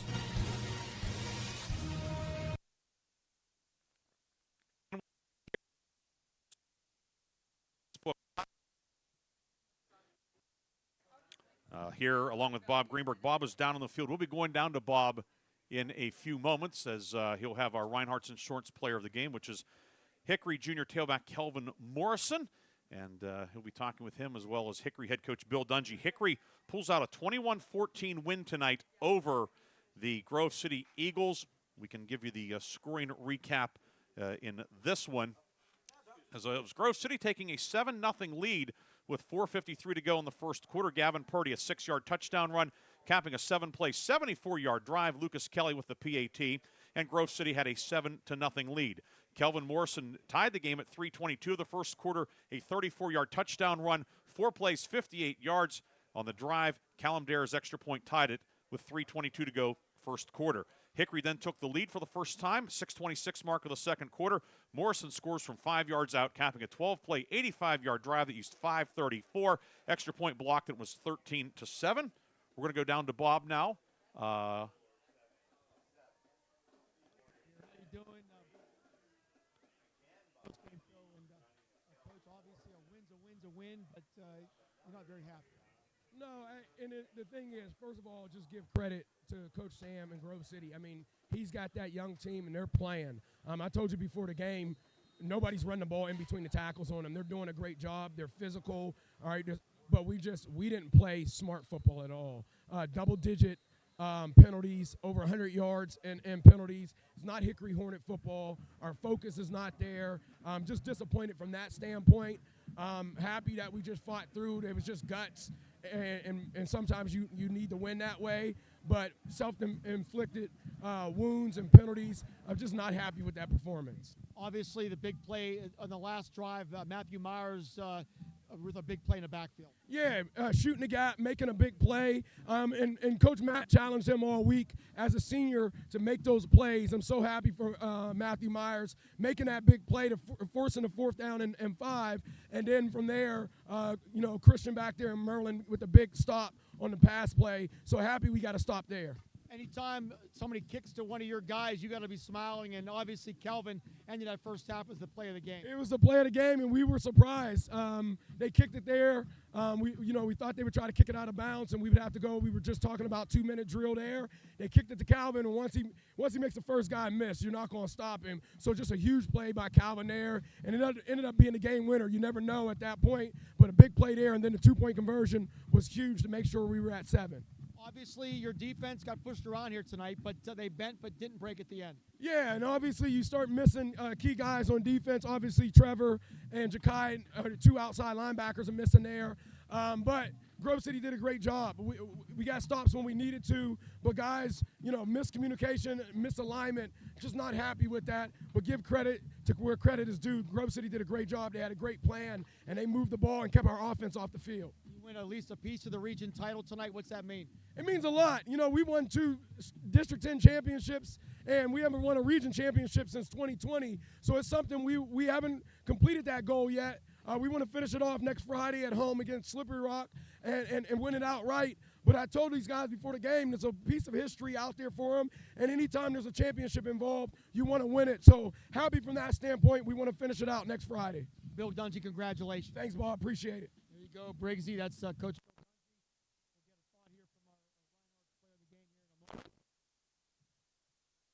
Bob Greenburg down on the field right now and waiting to get the player of the game as there's some other entities down there occupying that young man. So in the meantime, we can finish up the scoring recap. It was 7-all. Kelvin Morrison scored with 6:26 to go in the second quarter to make it 13-7. Extra point blocked.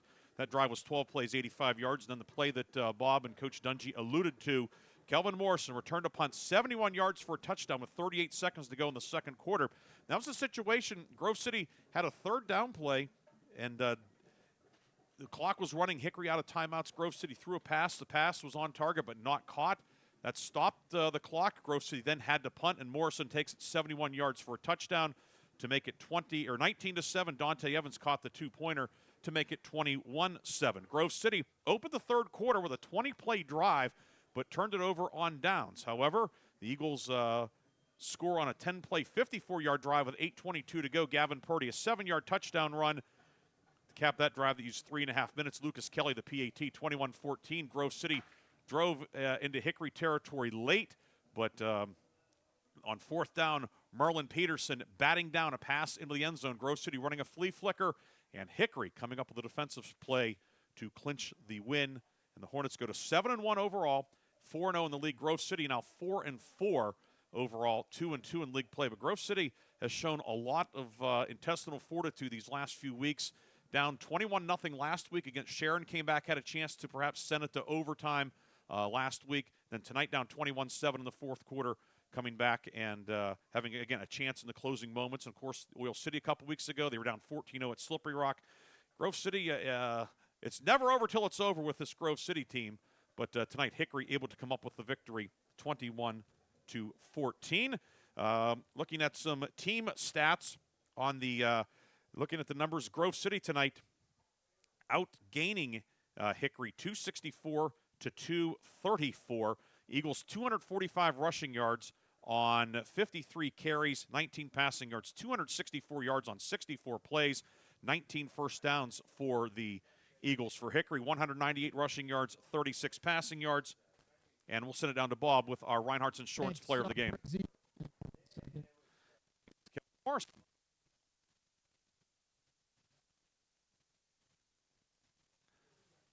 Here's Kelvin Morrison. He is our Reinhardt's player of the game. And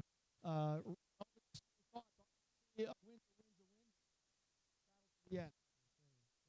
Come on with that win. Just talk about the way you think your team played. Obviously, Grove City ran the ball, but you guys made the big plays when you had to. We played. I feel like we played hard. We could have definitely did better, for sure. Some of the injuries starting to add up now. You had some players out.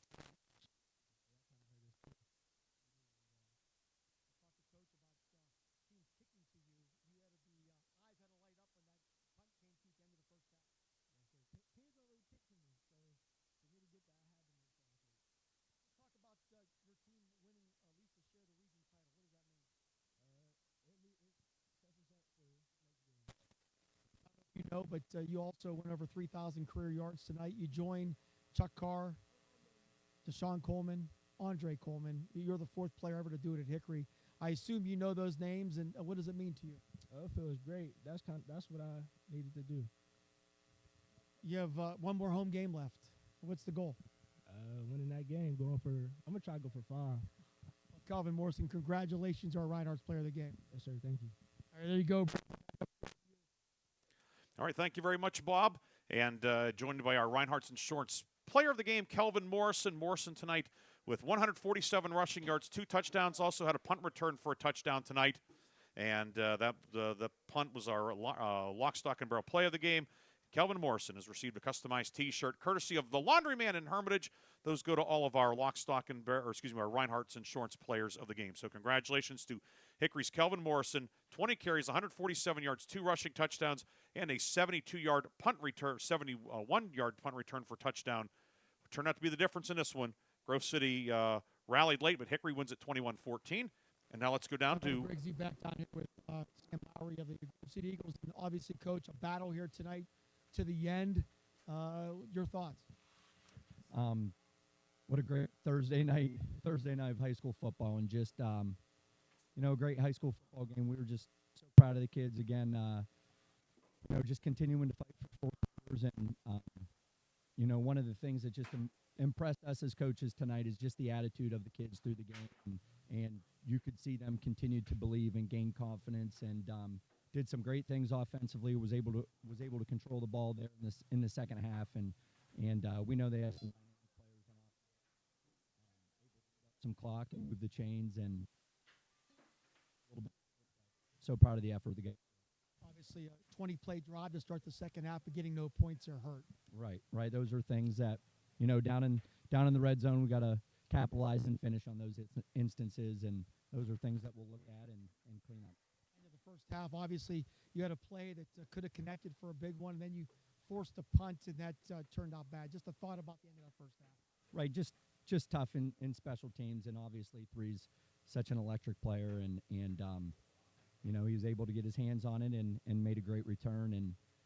But then, from that, the thing that we just appreciate as coaches from our boys is just the, earlier as young team gains experience and confidence as the year goes on.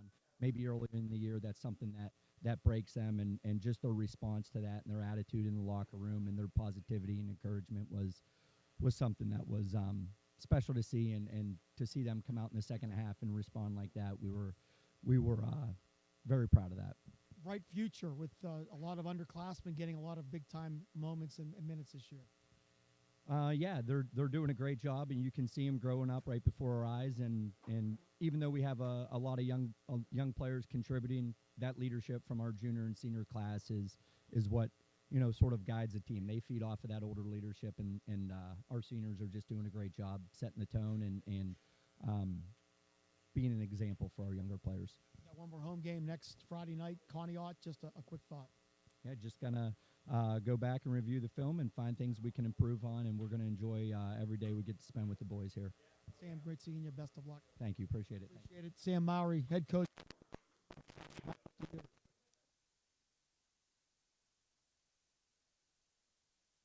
you very much, Bob Green. Thanks to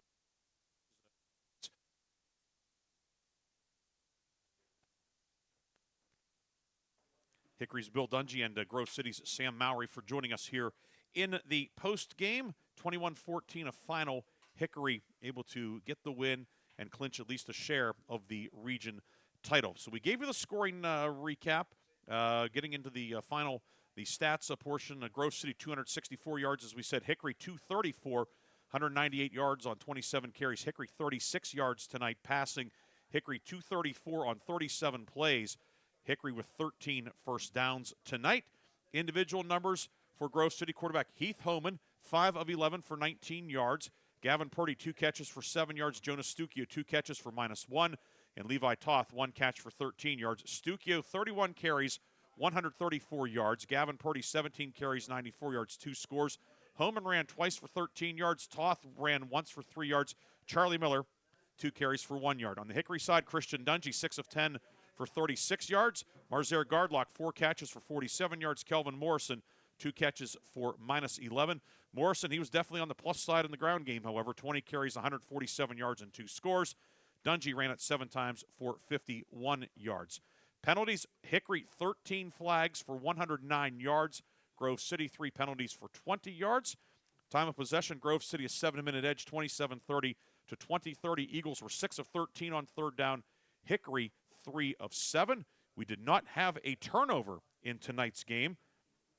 And ultimately, it is Hickory getting the win, 21-14. Our Reinhardt's Insurance player of the game, Kelvin Morrison, and the lock, stock, and barrel play of the game, the 71-yard punt return by Kelvin Morrison late in the first half. That came with 38 seconds to go in the half. That's our lock, stock, and barrel play of the game, and that will be entered into our lock, stock, and barrel play of the year competition at the end of the season. We will name one of our plays of the game as a lock, stock, and barrel play of the year. Our post-game awards, as always, are powered by Landmark Information Services. Bob Greenburg has rejoined me here in the confines of the Forker Field press box And Bob, a parting thought or two. I first think that Grove City leaves here feeling much better about themselves, even though they were feeling pretty good about the way they played as of late. But I also believe as they go into the weekend, they're going to think, boy, this was the one that we could have really knocked off the Hornets tonight. They had multiple chances here in this second half. And give Hickory credit, though. Their defense made the big stops when they had to.